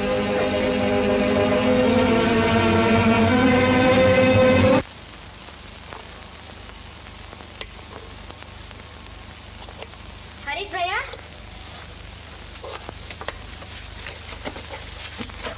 देखा फौजी वजीर ने क्या कहा है? आज का अखबार नहीं पढ़ा तुमने? अखबारों में लिखने वाले अखबार नहीं पढ़ा करते, और फिर मुझे इतनी फुर्सत कहाँ? मेरा वक्त तो लेक्चरों में या सरकार के खिलाफ आवाज उठाने में निकल जाता है। क्या कहा है फौजी वजीर ने? सुनो, हर हिंदुस्तानी को 18 बरस से लेकर 45 बरस की उम्र तक फौजी तालीम हासिल करनी चाहिए। भैया, अब तुम्हें भी फौज में भर्ती होना पड़ेगा। भर्ती होना पड़ेगा? देखा, अव्वल तो ये लोग सोए रहेंगे, और अगर उस नींद में कभी कुछ बड़बड़ाने लगेंगे तो वो भी गलत सलत। 18 से 45 की उम्र गलत है। 18 से 25 वर्ष तक की फौजी तालीम बहुत काफी है। इसलिए कि तुम आप 25 बरस से ज्यादा उम्र के हो और फौज में भर्ती होने से डरते हो। वाह, मैं क्यों डरने लगा? मेरा मतलब है कि हम 25 वर्ष से ज्यादा उम्र वाले मर्दों को पेंट पाउडर लगा के और चूड़ियां पहना के घरों में बिठा दिया जाए बच्चे पालने के लिए, और औरतों को सिपाही बनाकर भेज दिया जाए लड़ाई पर। शट अप जुस्सी लड़की। भैया, पिताजी सच कहा करते हैं कि एक ना एक दिन क्या? तुम्हें पागल खाने जाना होगा, और क्या।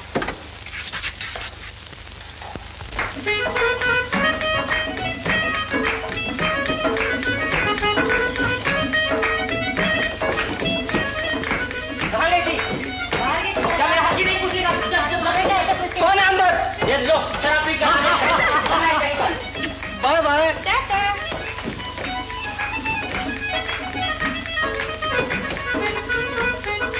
नमस्ते, गुड मॉर्निंग। अरे चला, उठा तिजोरी। Good evening mister. Good night.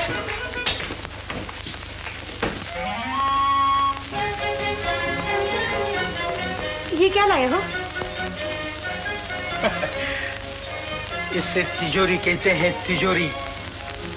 सिर्फ तिजोरी ही नहीं, तेरे लिए ये गहने भी लाया हूं। देख। काले रुपयों से खरीदी हुई इन काली चीजों को देखना भी पाप है। तेरे ख्याल तो पुरानी पुस्तकों से भी ज्यादा पुराने हैं अभी तक। जमाने के साथ साथ हमें भी बदलना चाहिए। सभी धनवान होते जा रहे हैं। इसी अपने पड़ोसी को देखो, कल तक रेल के कुलियों का जमादार था, आज ठेकेदार है। ठेकेदार, मालदार। उसके घर का नक्शा ही बदल गया है। अब कभी देखा भी है? हाँ हाँ, रोज देखा करती हूँ। पति पत्नी में झगड़ा रहता है, लड़का शराबी बन गया है, जवान लड़की है तो आधी आधी रात तक। बस आगे मुंह न खुलवाओ। काले धन ने काले लक्षण कर दिए हैं घर भर के। मैं ऐसी बातों से अपना घर बर्बाद न होने दूंगी। तुम तो यही चाहोगी कि हम गरीब और मोहताज रहें, रूखा सूखा खाएं। बेशक, गरीबी की रूखी सूखी रोटियां ऐसी अमीरी के पकवान पराठों से 1000 गुना अच्छी हैं। तुम्हारे लिए होंगी। अब मैं एक नहीं सुनने का। आज से अपनी कहूंगा और अपनी ही करूंगा।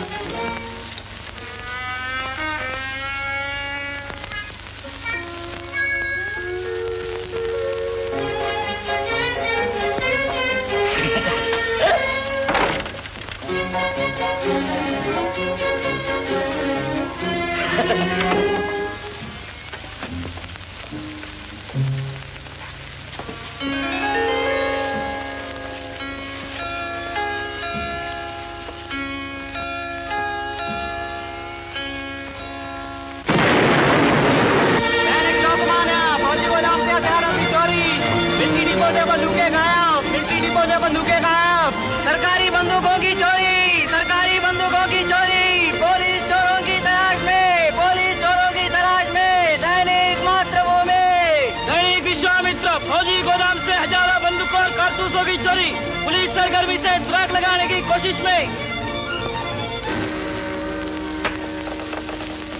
क्यों सेठ, इसे पहचाना? ये है अपना पुराना दोस्त जॉन बार्बर। किस सफाई से फौजी डिपो की हजामत बनाई है मेरे यार ने। वाह, बहुत खूब, मुबारक जान। लो बारूद भाई, ये सोना पेश की। बाकी सोना मिलेगा जब सारे पार्सल रेलवे गोदाम में पहुंच जाएंगे तब। और देखो, पार्सल बड़ी होशियारी और चालाकी से तैयार करवाना।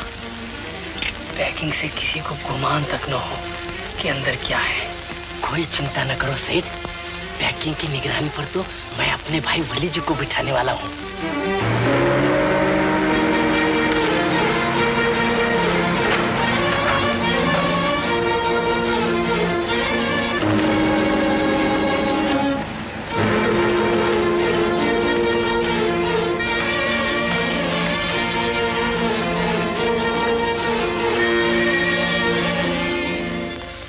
गजब हो गया।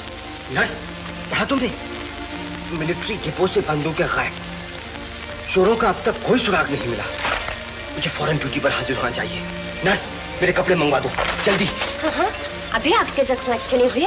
इस हालत में आपको अस्पताल छोड़ने की इजाजत नहीं मिल सकती। इजाजत नहीं मिल सकती।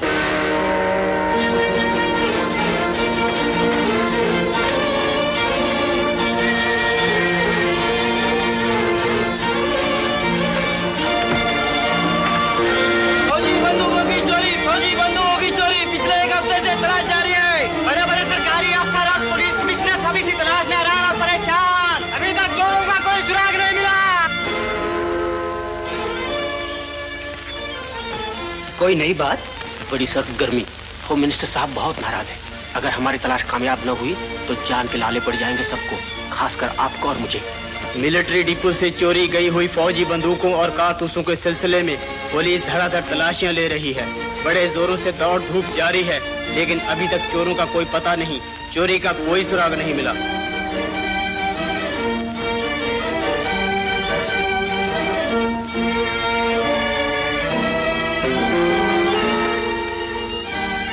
सतीश बाबू। बहन, जय हिंद। ये सारे पार्सल हमारे हैं, देख लीजिए। पहले मुझे ये देखना है कि तुम लोग मेरे लिए क्या करते हो। अच्छा अच्छा, उधर ही तरह जारी रखो। शाबाश सतीश, अच्छे ड्यूटी पर हाजिर हुए। मेरे लिए क्या हुक्म है? और क्या हुक्म हो सकता है इन दिनों? फौजी बंदूकों और उनके चोरों की तलाश, तलाश, हाथों पैर तलाश।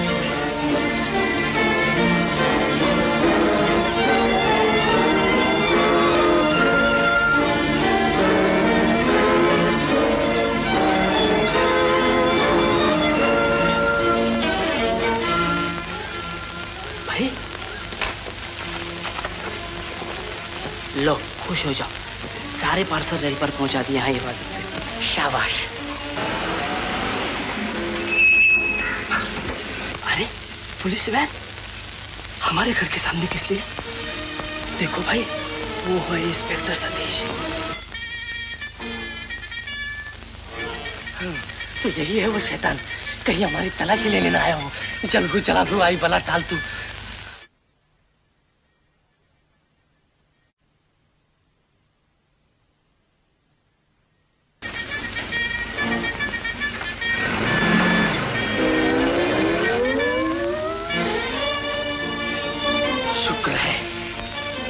देखो वली, एक बार गोदाम में जाकर अच्छी तरह से देख आना, कहीं कोई ऐसी चीज वहां न रह गई हो जिससे पुलिस को पता चल जाए कि बंदूकों के पार्सल हमारे यहाँ तैयार हुए थे। जरूर, कल सुबह पहला काम यही करूंगा। अच्छा, अब मैं सेठ से बाकी रकम वसूल कर लूं। क्यों सेठ? ओह, तुम? मुझे हवा से भी डर लगता है इन दिनों। हो क्या गया है सेठ? ब्लड प्रेशर, डायबिटीज, सिर में दर्द, दिल में हॉल, दिमाग में चक्कर, कलेजे में कभी जिगर में जलन। अभी कुछ रह गया होने में। मगर इसका सबब? सबब दौलत। सेहत की कुर्बानी देकर काली दौलत, ब्लैक मनी जमा करने का शौक। हम सब एक ही नाव में सवार हैं सेठ। तुम अपनी मुसीबत ले बैठे, मेरी भी तो सुनो। अभी अभी मेरे घर के सामने एक पुलिस मोटर आ खड़ी हुई है। जानते हो उसमें कौन था? कौन था? वही शैतान Satish. Satish? Police, police, red, red, छापा, छापा। मैंने कुछ नहीं किया। मोहिनी देवी, लाइए बकाया सोना।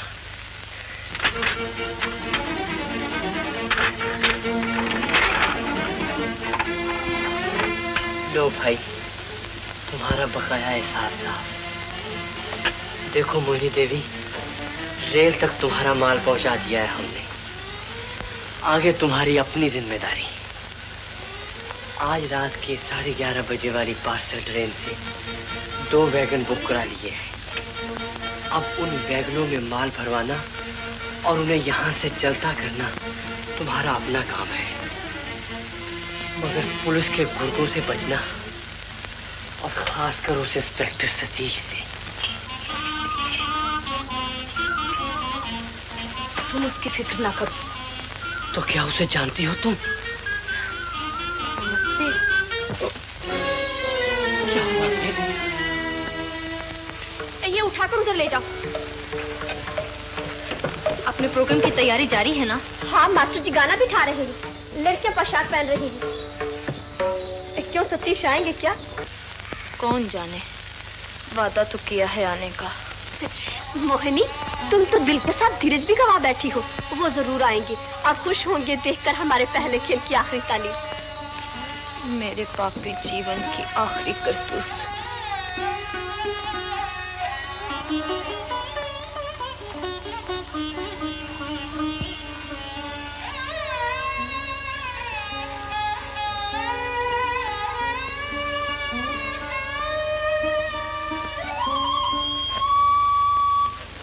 आ गए तुम? मैं बहुत खुश हूँ। कहो क्या बात है? आज हमारे यहाँ एक खास नृत्य नाटक की तालीम है। बस मैं समझा शायद वो बदमाश फिर आ गया तुम्हें सताने। बदमाश सब भूल जाओ इस वक्त और मजे से बैठ के हमारा नाच देखो। ऐसा नाच कभी देखा ना होगा तुमने।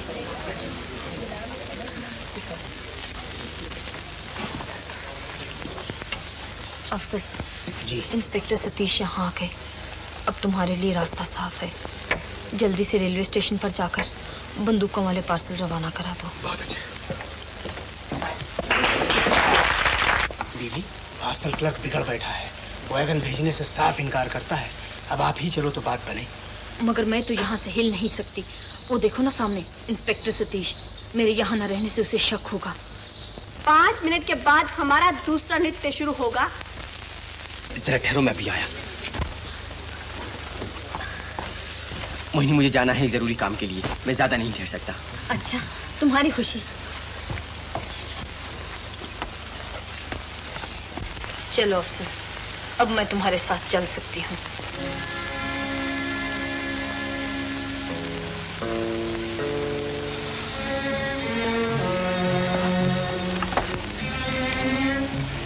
तुम लोगों का काम एक जंजाल है, जंजाल। कुछ लो तो मुसीबत, न लो तो मुसीबत। अच्छा, इन वैगनों में तुम्हारा माल भरा है। अब इन्हें मैं इसी गाड़ी से रवाना किए देता हूँ।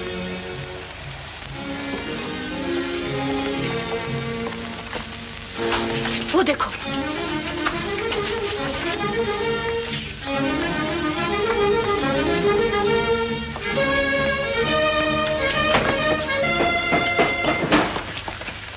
मैं खुफिया पुलिस का इंस्पेक्टर सतीश हूँ। हमें खबर मिली है कि बंदूकों को कुछ पार्सल गैर इलाके में भेजने की गरज से यहाँ आए हैं। तुम्हें कुछ पता है उनका? नहीं, ऐसे कोई पार्सल यहाँ नहीं है। हैं, जरूर हैं। तो खुद ही देख लीजिए, आपके सामने सारा यार्ड खुला पड़ा है। जरा इस पर नजर रखना।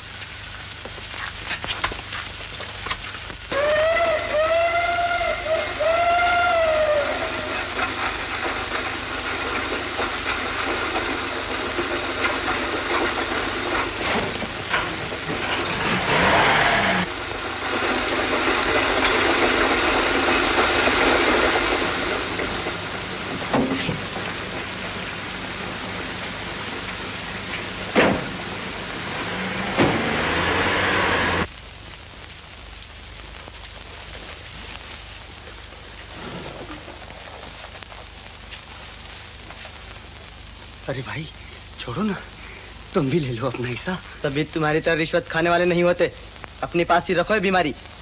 ये लो, इंस्पेक्टर साहब भी आ गए। जनाब, ये क्लर्क नोटों का गट्ठा दराज से निकालकर अपनी जेब में डालने को था अभी। सच सच बताओ, ये रुपए तुमने किससे लिए? एक औरत से। औरत से? उसने किस बात के लिए रिश्वत दी तुम्हें? पापा पार्सल गाड़ी के साथ 2 वैगन रवाना करने के लिए। वो पार्सल गाड़ी इस वक्त कहाँ है? उस गाड़ी को यहाँ से गए कुल 5 मिनट हुए, मगर वो गाड़ी दादर स्टेशन के यार्ड में आधा घंटा ठहरे। आओ, इसे हिरासत में रखो।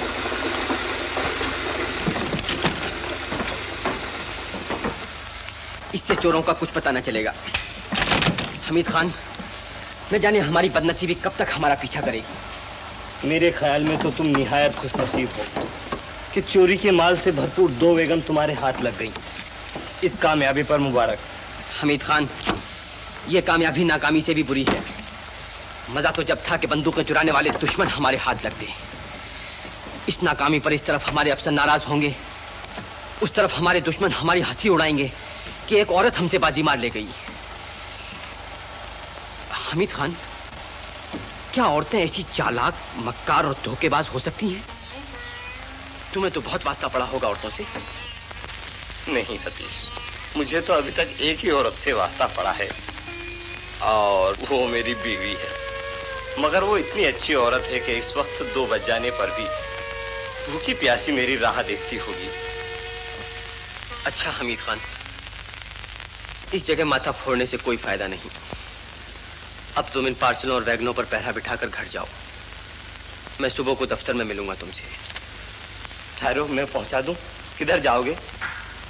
जिधर पांव ले जाएं उधर।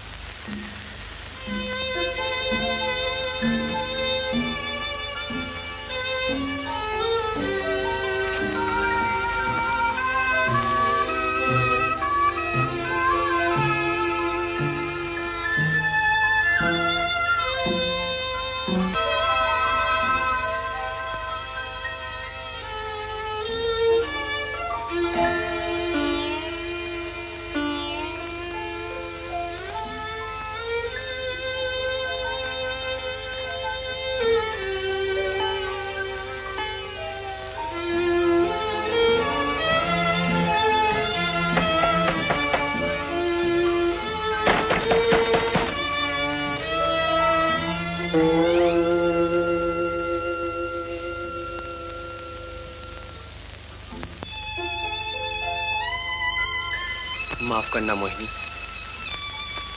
इतनी रात गए मुझे यहाँ ना आना चाहिए था। न जाने किस बेखुदी के आलम में यहाँ तक खिंचा चला आया हूँ। अब भगवान के लिए साफ साफ लफ्जों में कहो, बात क्या है? मोहिनी, आज रात यूं तो मैंने एक बहुत बड़ा काम किया कि चोरी गई हुई बंदूकों से भरे हुए 2 वैगन पकड़ लिए, मगर चोरों का कुछ पता नहीं लगा, जिसकी वजह से मैं अपनी नजरों में निकम्मा अफसर हूँ। और अब मेरी नाकामी की शर्म मुझे और शर्मिंदा कर रही है, जब से मुझे ये खबर लगी है कि चोरों के गिरोह की लीडर एक औरत है। एक औरत? हाँ, उस एक औरत की करतूत ने मेरे दिल में औरत के नाम से नफरत पैदा कर दी है। सतीश, तुम औरत को क्या जानो, औरत को सिर्फ औरत ही समझ सकती है। तुम्हें सारी औरतों को तो क्या, उन चोरों के गिरोह वाली एक औरत को भी बुरा भला कहने का कोई हक नहीं, जब तक तुम्हें उसके कसूर का सारा हाल मालूम ना हो। क्या इतनी बड़ी चोरी, और चोरी भी वो चोरी जो अपने देश के खिलाफ हो, काफी कसूर और जुर्म नहीं? तुम जिसे कसूर और जुर्म कह रहे हो, शायद वो कसूर और जुर्म उस औरत की नजरों में एक अच्छा काम हो। सतीश, औरत के इरादे की कोई हद नहीं होती। मोहब्बत करने पे आए तो अपने आप को मिटा दे, नफरत पे तुल जाए तो दूसरों को तबाह कर डाले। मुमकिन है कि वो औरत ये काम अपने मुल्क के खिलाफ किसी बात का बदला लेने के इरादे से कर रही हो। मोहिनी, तुम अपनी जात की तरफदारी में ऐसी दलीलों से काम न लो। मुमकिन है उसके दिल को ठेस लगी हो, फिर भी उस दिल में देश की बुराई का ख्याल ना आना चाहिए। मुमकिन है उसकी इज्जत की धज्जियां उड़ाई गई हों, तो उसके लिए देश की इज्जत पर हाथ न डालना चाहिए। मुमकिन है कि उसकी आबरू का शीशा पाश पाश किया गया हो। क्या एक औरत की आबरू उसके देश के लिए अपने आप को भूल जाना पड़ता है, देश के लिए बड़ी से बड़ी कुर्बानी देनी पड़ती है। बारिश की नन्ही और निर्मल बूंदें पहले अपने आप को सागर में मिटा देती हैं, फिर वही बूंदें सागर की तह से आबदार मोती बनकर निकलती हैं। कुर्बानी कभी जाया नहीं जाती मोहिनी, इसलिए हम सबकी इज्जत इसी में है कि हम अपनी आबरू तक का बलिदान देकर देश की आन और आबरू कायम रखें। अगर तुम्हारा यह भयानक सपना सच्चा है कि वो गद्दार औरत किसी बदले की नीयत से ऐसी गद्दारी कर रही है, तो भगवान करे मुझे उस औरत का पता मिल जाए, मैं उसे भूली डगर से सीधे रास्ते पर ले आऊं और उसे नरक की गहरी खो से निकालकर स्वर्ग का सुनहरा जीना दिखा दूं। ऐ काश किसी तरह मेरा ये अरमान पूरा हो जाए। हो सकता है, मैं उस औरत को जानती हूँ। मोहिनी, क्या ये मुमकिन है, या तुम कोई सुंदर सपना देख रही हो?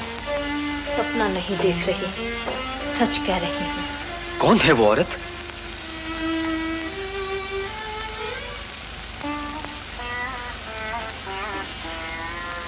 कौन है, बता दो। मुझे एक औरत पर शक है। अगर मेरा शक सच्चा साबित हुआ तो यकीन मानो, मैं उसकी आंखों से गद्दारी के काले पर्दे हटाकर तुम्हारे हवाले कर दूंगी।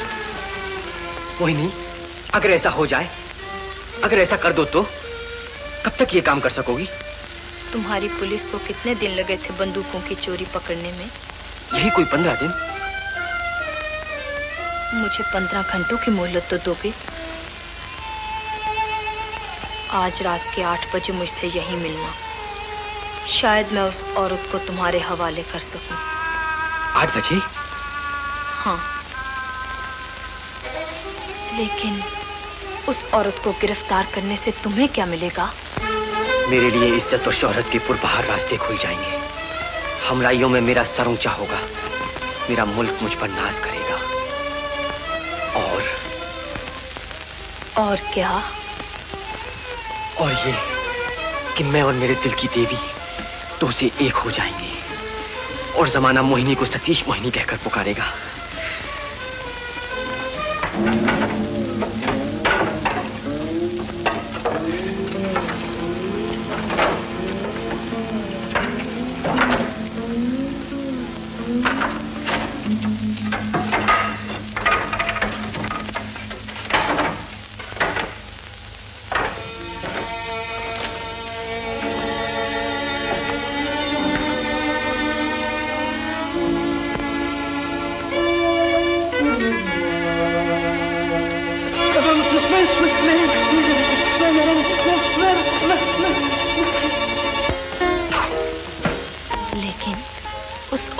गिरफ्तार करने से तुम्हें क्या मिलेगा?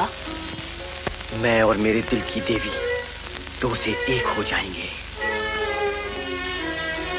नहीं, तुम अपने दिल की देवी को देश की डायन समझकर उससे नफरत करने लगोगे। मेरे लिए इज्जत और शोहरत के पुरबहार रास्ते खुल जाएंगे। अच्छा,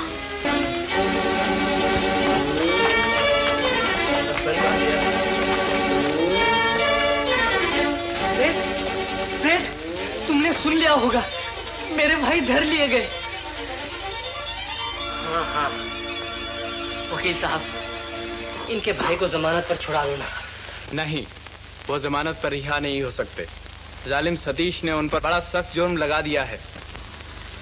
अच्छा, भगवान भला करे। ऐसे नाजुक कामों में खतरा तो हुआ ही करता है। तुम्हारी बला से तुम तो गोलियां निगल कर अपना दिल ठीक कर लेते हो, मैं क्या करूं? जी में आता है कि भांडा फोड़ दूं और अपने साथ तुम सबको जेल की सैर करा दूं। भाई, इस आपस की तकरार में सिवाय हथकड़ी और जेल के कुछ ना मिलेगा। फिर तुम ही कुछ बताओ जिससे बारूद भाई का भाई भी बच जाए और हम सब भी छूट जाए। घबराओ नहीं, मैंने यही सोच के एक तरकीब निकाली है जिससे सतीश की कार्रवाई झूठी साबित हो और तुम लोग साफ छूट जाओ। सांप भी मरे, लाठी भी न टूटे। वो कैसे? जरा आहिस्ता बोलो, कोई सुन लेगा। ये तुम्हारे मेहता है ना? मेहता, जानते हो कौन है? कौन है? घबराने की कोई बात नहीं। सुनो, मैं जैसा कहूँ वैसा करते जाओ। Yes, alright. डिप्टी कमिश्नर साहब, अब इंस्पेक्टर सतीश रिश्वत खाने में हद से बढ़ा जाता है। आप उसे कामयाब और एतबारी अफसर समझते हैं, मगर असल में वो डबल चाल चल रहा है। चोर से कहे चोरी कर, कोतवाल से कहे होशियार। सुनने में आया है कि अब तक वो हजारों रुपयों की रकमें खा चुका है। आज सुबह इनके भाई को झूठे जुर्म में गिरफ्तार कर दिया। अब उसे छोड़ने के लिए 50,000 रुपए का सोना तलब करता है। ये देखिए, यही सोना है जो हम उसे देना चाहते हैं। आप इस पर निशान कर दें तो हम उसकी रिश्वतखोरी आज ही साबित कर दिखाएं। सेठ धनीराम, होश की दवा लो। सतीश पर इल्जाम लगाना गोया चांद पर धूल उछालना है। मेरे लिए सतीश पर जरा सा शक लाना भी नामुमकिन है। इम्पॉसिबल। जाइए से, मेरा वक्त जाया न कीजिए। मगर आपसे इंसाफ तलब करना हमारा हक है। जनता की भलाई के लिए आपको सतीश का इम्तिहान लेना ही चाहिए। आप सोने की इन तख्तियों पर निशान कर दीजिए, फिर आपसे आप जाहिर हो जाएगा, दूध का दूध और पानी का पानी। सेठ धनीराम, कहीं ऐसा न हो कि लेने के देने पड़ जाए। अगर तुम्हारा इल्जाम गलत निकला तो मैं उसका नतीजा भुगतने को तैयार हूँ। All right.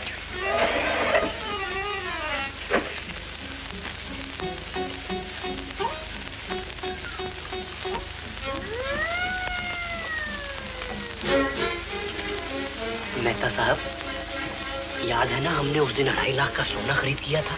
जी हाँ, मैंने उसी वक्त हिसाब में दर्ज कर लिया था। उस सोने के दूने हो गए हैं आज। एक ही सौदे में 2.5 लाख का फायदा। उसमें से ये है तुम्हारा हिस्सा, 50,000 का सोना।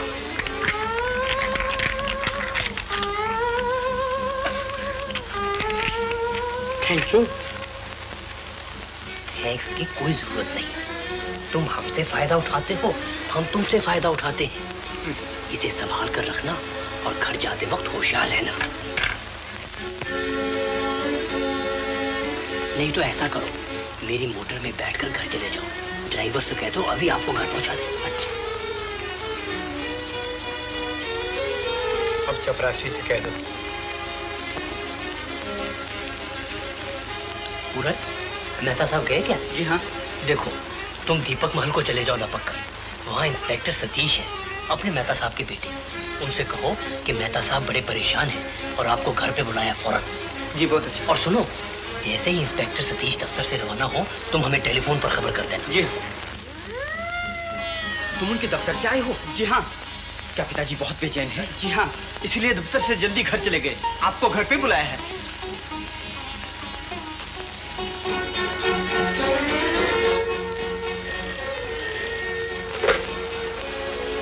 कौन? पूरन? अच्छा, इंस्पेक्टर सतीश घर चले गए? ठीक, बहुत ठीक। अब डिप्टी कमिश्नर को फोन पे खबर कर दो।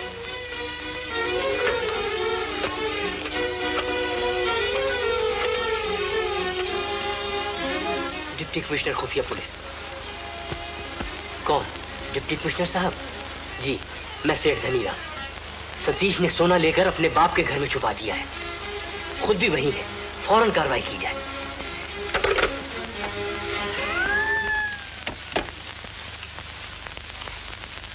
पिताजी,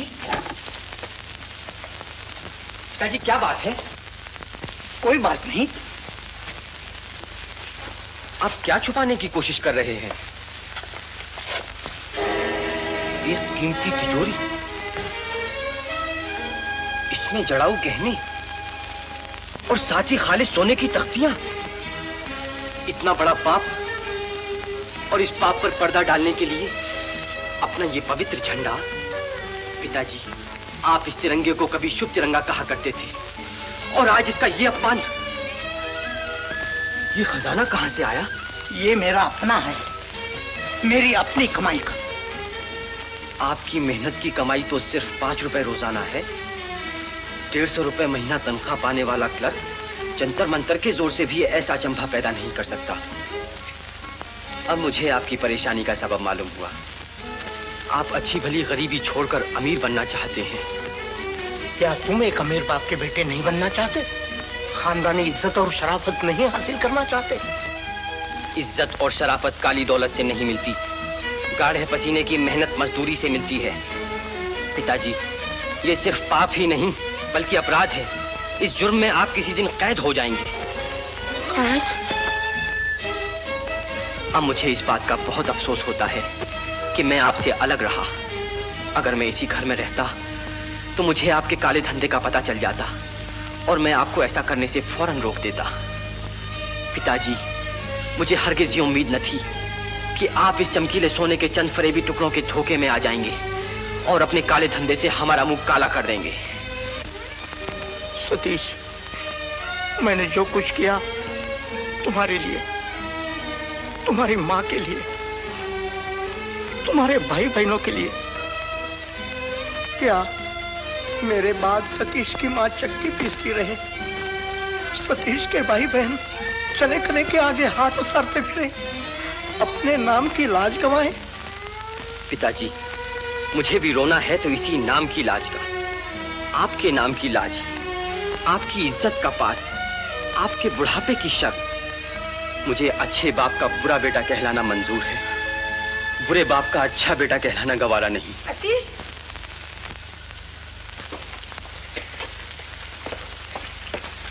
सतीश, हमें इस घर की तलाशी लेनी है। तलाशी? हाँ, तलाशी।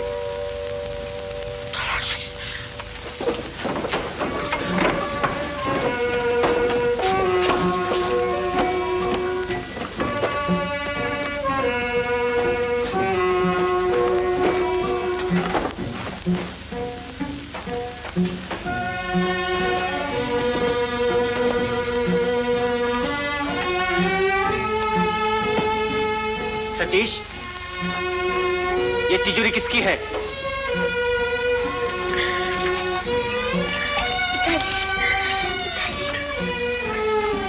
सतीश, ये तिजोरी किसकी है? मेरी। ये माल किसका है? मेरा। और ये सोना? ये भी मेरा है। तो इसका ये मतलब हुआ कि तुमने रिश्वत ली। रिश्वत? हाँ, रिश्वत। ये देखो, इस पे मेरा निशान।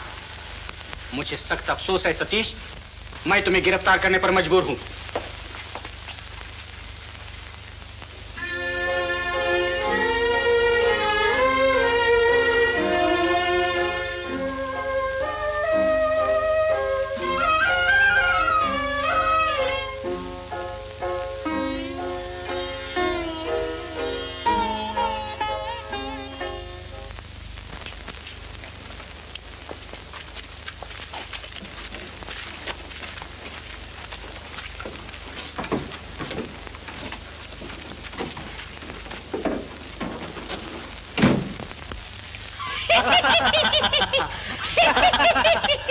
वाह रे वकील साहब, वाह।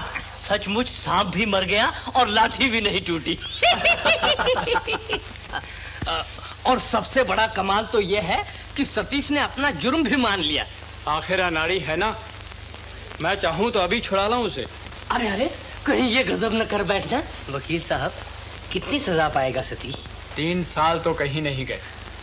मेरे ख्याल में तो कल ही फैसला हो जाएगा। सुनो दोस्तों, कल अपनी जीत और अपनी शान का दिन है। तुम लोग अदालत में मौजूद रहना। बारूद भाई, ले आना अपने सारे दोस्तों को, जरा लुत्फ रहेगा।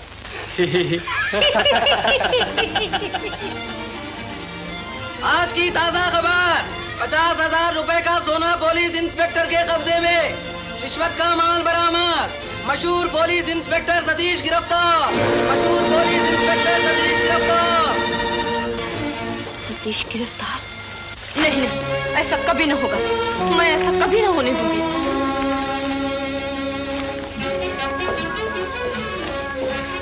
इतनी देर से कहाँ चली वो मोहिनी? मैजिस्ट्रेट के कोर्ट में। किस लिए? आखिर क्या हुआ?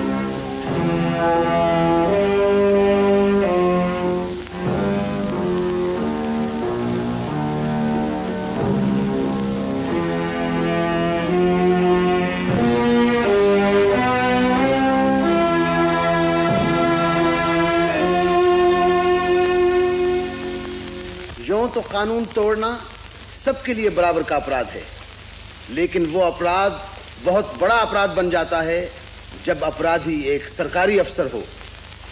इसलिए मैंने अपने फैसले में इंस्पेक्टर सतीश की सजा तजवीज करते हुए बड़ी सख्ती से काम लिया है।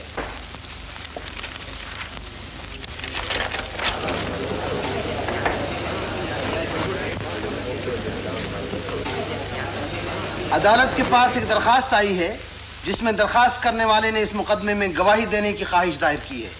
किसी को कोई एतराज तो नहीं? इस बात का अदालत को पूरा पूरा इख्तियार है। अदालत का खास हुक्म है कि जब तक अदालत की कार्रवाई खत्म न हो जाए इस कमरे से किसी शख्स को बाहर जाने की इजाजत न होगी।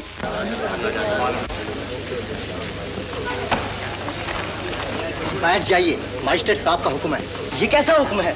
आजादी मिलने पर भी हमारा शरीयत छीना जा रहा है। अदालत का अपमान, इन महाशय को गिरफ्तार किया जाए।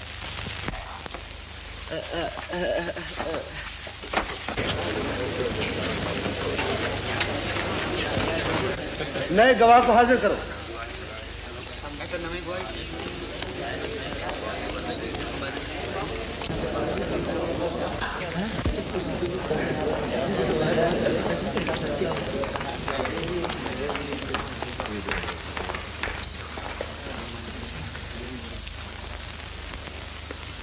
क्या तुम इंस्पेक्टर सतीश की तरफ से सफाई की गवाही पेश करना चाहती हो? जी हाँ। इधर आओ। तुम्हारा नाम क्या है? मोहिनी। ईश्वर को साक्षी मानकर कहती हूँ कि जो कुछ कहूंगी सच सच कहूंगी, झूठ ना बोलूंगी। तुम कौन हो? मैं एक जालिम औरत, खतरनाक चोर और इस देश की दुश्मन हूँ। क्या ऐसी औरत की गवाही पर भरोसा किया जा सकता है? मुझे एतराज है। एतराज नामंजूर। बयान जारी। मैं ये कहना चाहती हूँ कि जिन लोगों ने इंस्पेक्टर सतीश पर रिश्वत लेने का इल्जाम लगाकर उसे गिरफ्तार कराया है वो लोग खुद बड़े अपराधी और जनता के जानी दुश्मन हैं। इंस्पेक्टर सतीश उन लोगों की साजिश का शिकार हुआ है, वरना इंस्पेक्टर सतीश जैसा बहादुर अफसर और सच्चा देश सेवक गवाह सिर्फ गवाही दे सकता है, अपराधी की वकालत नहीं कर सकता। इस बात का फैसला मेरा सारा बयान सुनने के बाद किया जाए। मुझे जो कुछ कहना है उससे इंस्पेक्टर सतीश की बेगुनाही आपसे आप साबित हो जाएगी। मुझे पूरा बयान देने की इजाजत मिलनी चाहिए। बयान जारी। पैसे के लिए अपने देश तक को बेचने वाले वो सब सौदागर इसी जगह मौजूद हैं। मेरा इनसे काले धंधे का व्यापार रहा। इन लोगों ने कानून तोड़कर मुझसे लाखों रुपयों का सौदा किया। थाना के सागर किनारे पर कपड़े की गांठों से लदी हुई किश्ती जिस पर इंस्पेक्टर सतीश ने हमला किया था, वो माल ताजमहल मिल के मालिक राय साहब बंसीधर ने मुझे को बेचा था, सेठ धनीराम की मार्फत। फौजी डिपो से जो सरकारी बंदूकें चुराई गई थी, वो बंदूकें बारूद भाई हथियार वाला ने चोरी चोरी खरीदी और मेरे हाथ बेची, सेठ धनीराम की मार्फत। इन सबको कानूनी सलाह मशवरा देकर इनके साथ हराम की कमाई में हिस्सा लेने वाले वो बैठे हैं वकील साहब गणपत राय, सेठ धनीराम के बराबर। बंदूकों वाले व्यापार में जो 5 लाख रुपए का सोना मैंने सेठ धनीराम को दिया था, वो सोना देसावर से मेरे लिए हवाई जहाज में आया था। उस सोने को हवाई स्टेशन से बाहर लाने में मदद करने वाले कस्टम ऑफिसर गुलजार सिंह, सेठ धनीराम के दोस्त।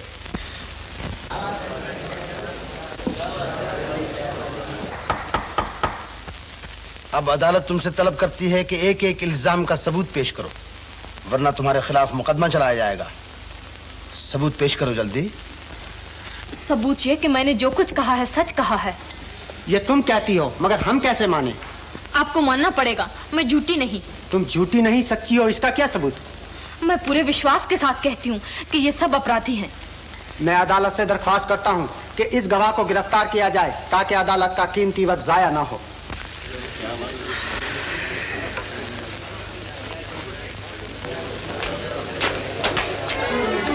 आपको मेरी सच्चाई पर यकीन क्यों नहीं आता? मैं अपराधी, झूठी, पापी, फरेबी सही, लेकिन क्या मेरे लिए सच बोलना नामुमकिन है? क्या पापियों के लिए पछताना मना है? क्या बुरे लोगों को अच्छा बनने का हक नहीं? क्या चोरों और डाकुओं को सुधरने का अख्तियार नहीं? मैंने एक मुद्दत के बाद सच्चाई का रास्ता लिया है, अब मुझे उस रास्ते से न ढकेलो। मैंने सच कहने की सौगंध खाई है, जो कुछ कहा है सच सच कहा है।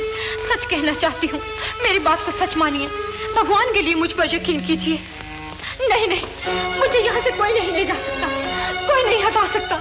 जब तक सतीश निर्दोष साबित न हो जाए, मैं यही डटी रहूंगी, यही जम जाऊंगी, ढेर हो जाऊंगी, अपनी जान दे दूंगी, अपने बदन के टुकड़े टुकड़े करा दूंगी, लेकिन जान से हरगिज़ हरगिज़ न हटूंगी। सब इंस्पेक्टर,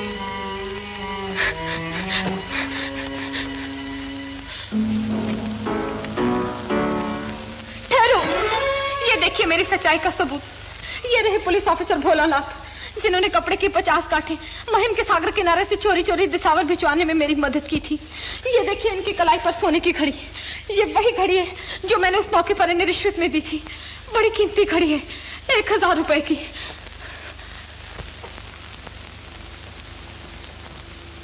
बेशक कीमती घड़ी है, 1000 रुपए की भी हो सकती है, मगर तुम्हारे पास इस बात का क्या सबूत है कि ये घड़ी भोलानाथ ने तुमसे रिश्वत में ली थी?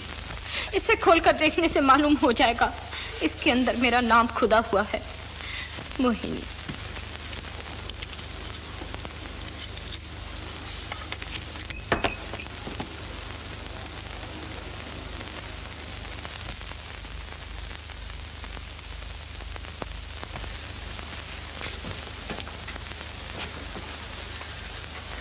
अच्छा, और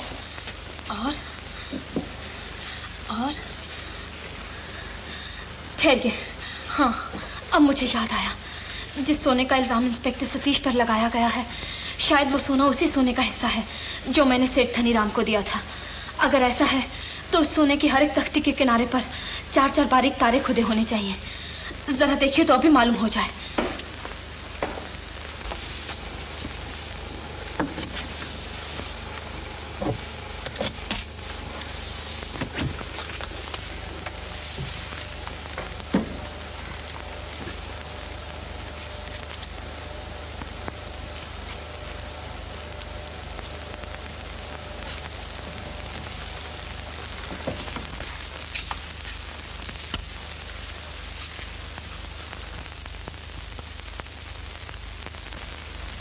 बेशक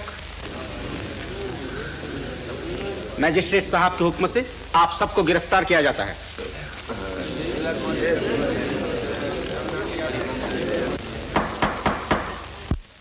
मोहिनी देवी, घड़ी और सोने का सबूत पेश करके तुमने कई एक नए मुलजिम गिरफ्तार कराने में अदालत की मदद जरूर की है, लेकिन इन नए मुलजिमों से इंस्पेक्टर सतीश के रिश्वत लेने का अपराध कम नहीं होता।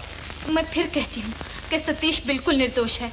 इंस्पेक्टर सतीश कोई मामूली अफसर नहीं, उसने लाखों रुपयों के माल का खोज निकाला, चोरों के अड्डों पर छापे मारे, दुश्मन के खुफिया रेडियो स्टेशन पर धावा किया, कई बार अपनी जान खतरे में डालकर ड्यूटी निभाई, बीमारी की हालत में अस्पताल से भागकर बंदूकों से भरी हुई वैगनों पर कामयाब हमला किया।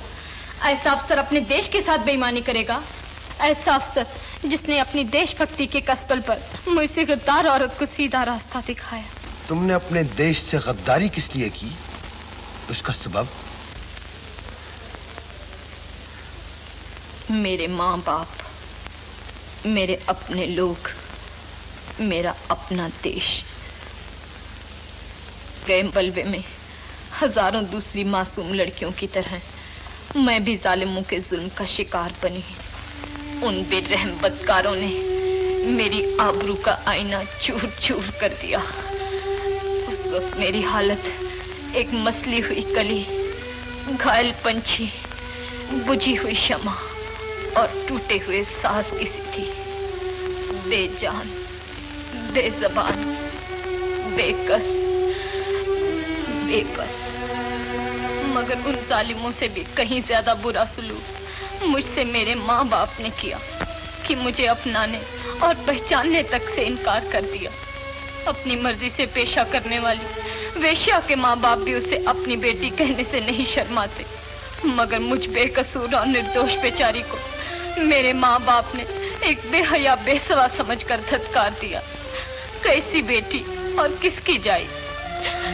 जब माँ बाप के ये तेवर देखे तो अपनी बिरादरी और अपनी जाति के लोगों ने भी पत्थरों से मार भगाया, जिसका नतीजा ये हुआ कि मुझे अपनों से निराश होकर दूसरों का सहारा ढूंढना पड़ा। अपनों की नफरत ने मेरे दिल में भी अपने लोगों से नफरत पैदा कर दी। मैंने अपनों से बदला लेने की ठान ली और बदले के अंधे जोश में अपने देश की दुश्मन बन गई। मोहिनी देवी, तुम्हारी दुख भरी कहानी से अदालत को बड़ी हमदर्दी है, मगर इससे इंस्पेक्टर सतीश का क्या वास्ता? इंस्पेक्टर सतीश ने मेरी आंखों से गद्दारी के काले पर्दे यूं हटा दिए कि आज मैं अपने आप को अपने देश के कानून के हवाले कर रही हूँ।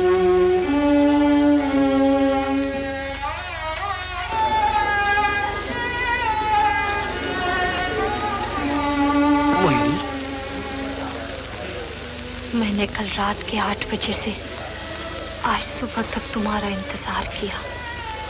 आखिर मुझे यहाँ आकर अपना वायदा पूरा करना पड़ा। मैंने कहा था ना कि उस औरत को तुम्हारे हवाले कर दूंगी। मुझे कभी इस बात का शक भी न गुजरता कि वो औरत तुम हो सकती हो। और अब ये मालूम करके तुम्हें मुझसे बेहद नफरत नहीं मोहिनी। मोहिनी, तुम मुझे कई बार बहादुर कह चुकी हो, मगर मैं आज से तुम्हें बहादुर मानता हूँ, क्योंकि सच्चा बहादुर और दिलेर वो है जो दुनिया के सामने अपनी कमजोरी, अपनी गलती, अपनी बुराई का मर्दाना वार इकरार कर ले।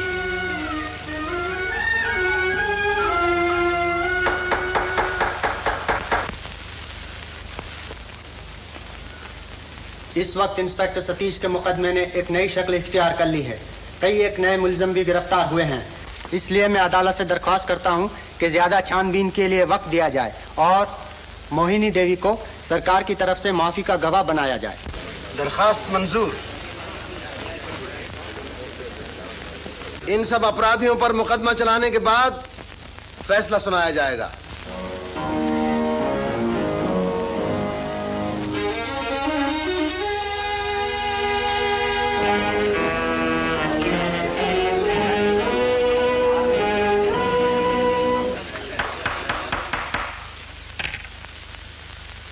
सबसे पहले मुझे यह कहना है कि इंस्पेक्टर सतीश अपने भोलेपन से दुश्मनों के बिछाए हुए जाल में फंस गया था।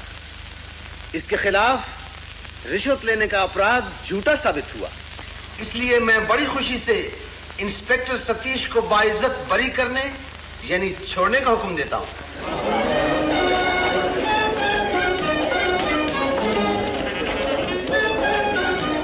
सतीश, ठहरिए, अभी नहीं। अब अपराधियों को पेश करो। सेठ धनीराम वगैरह सारे अपराधी हाजिर हों।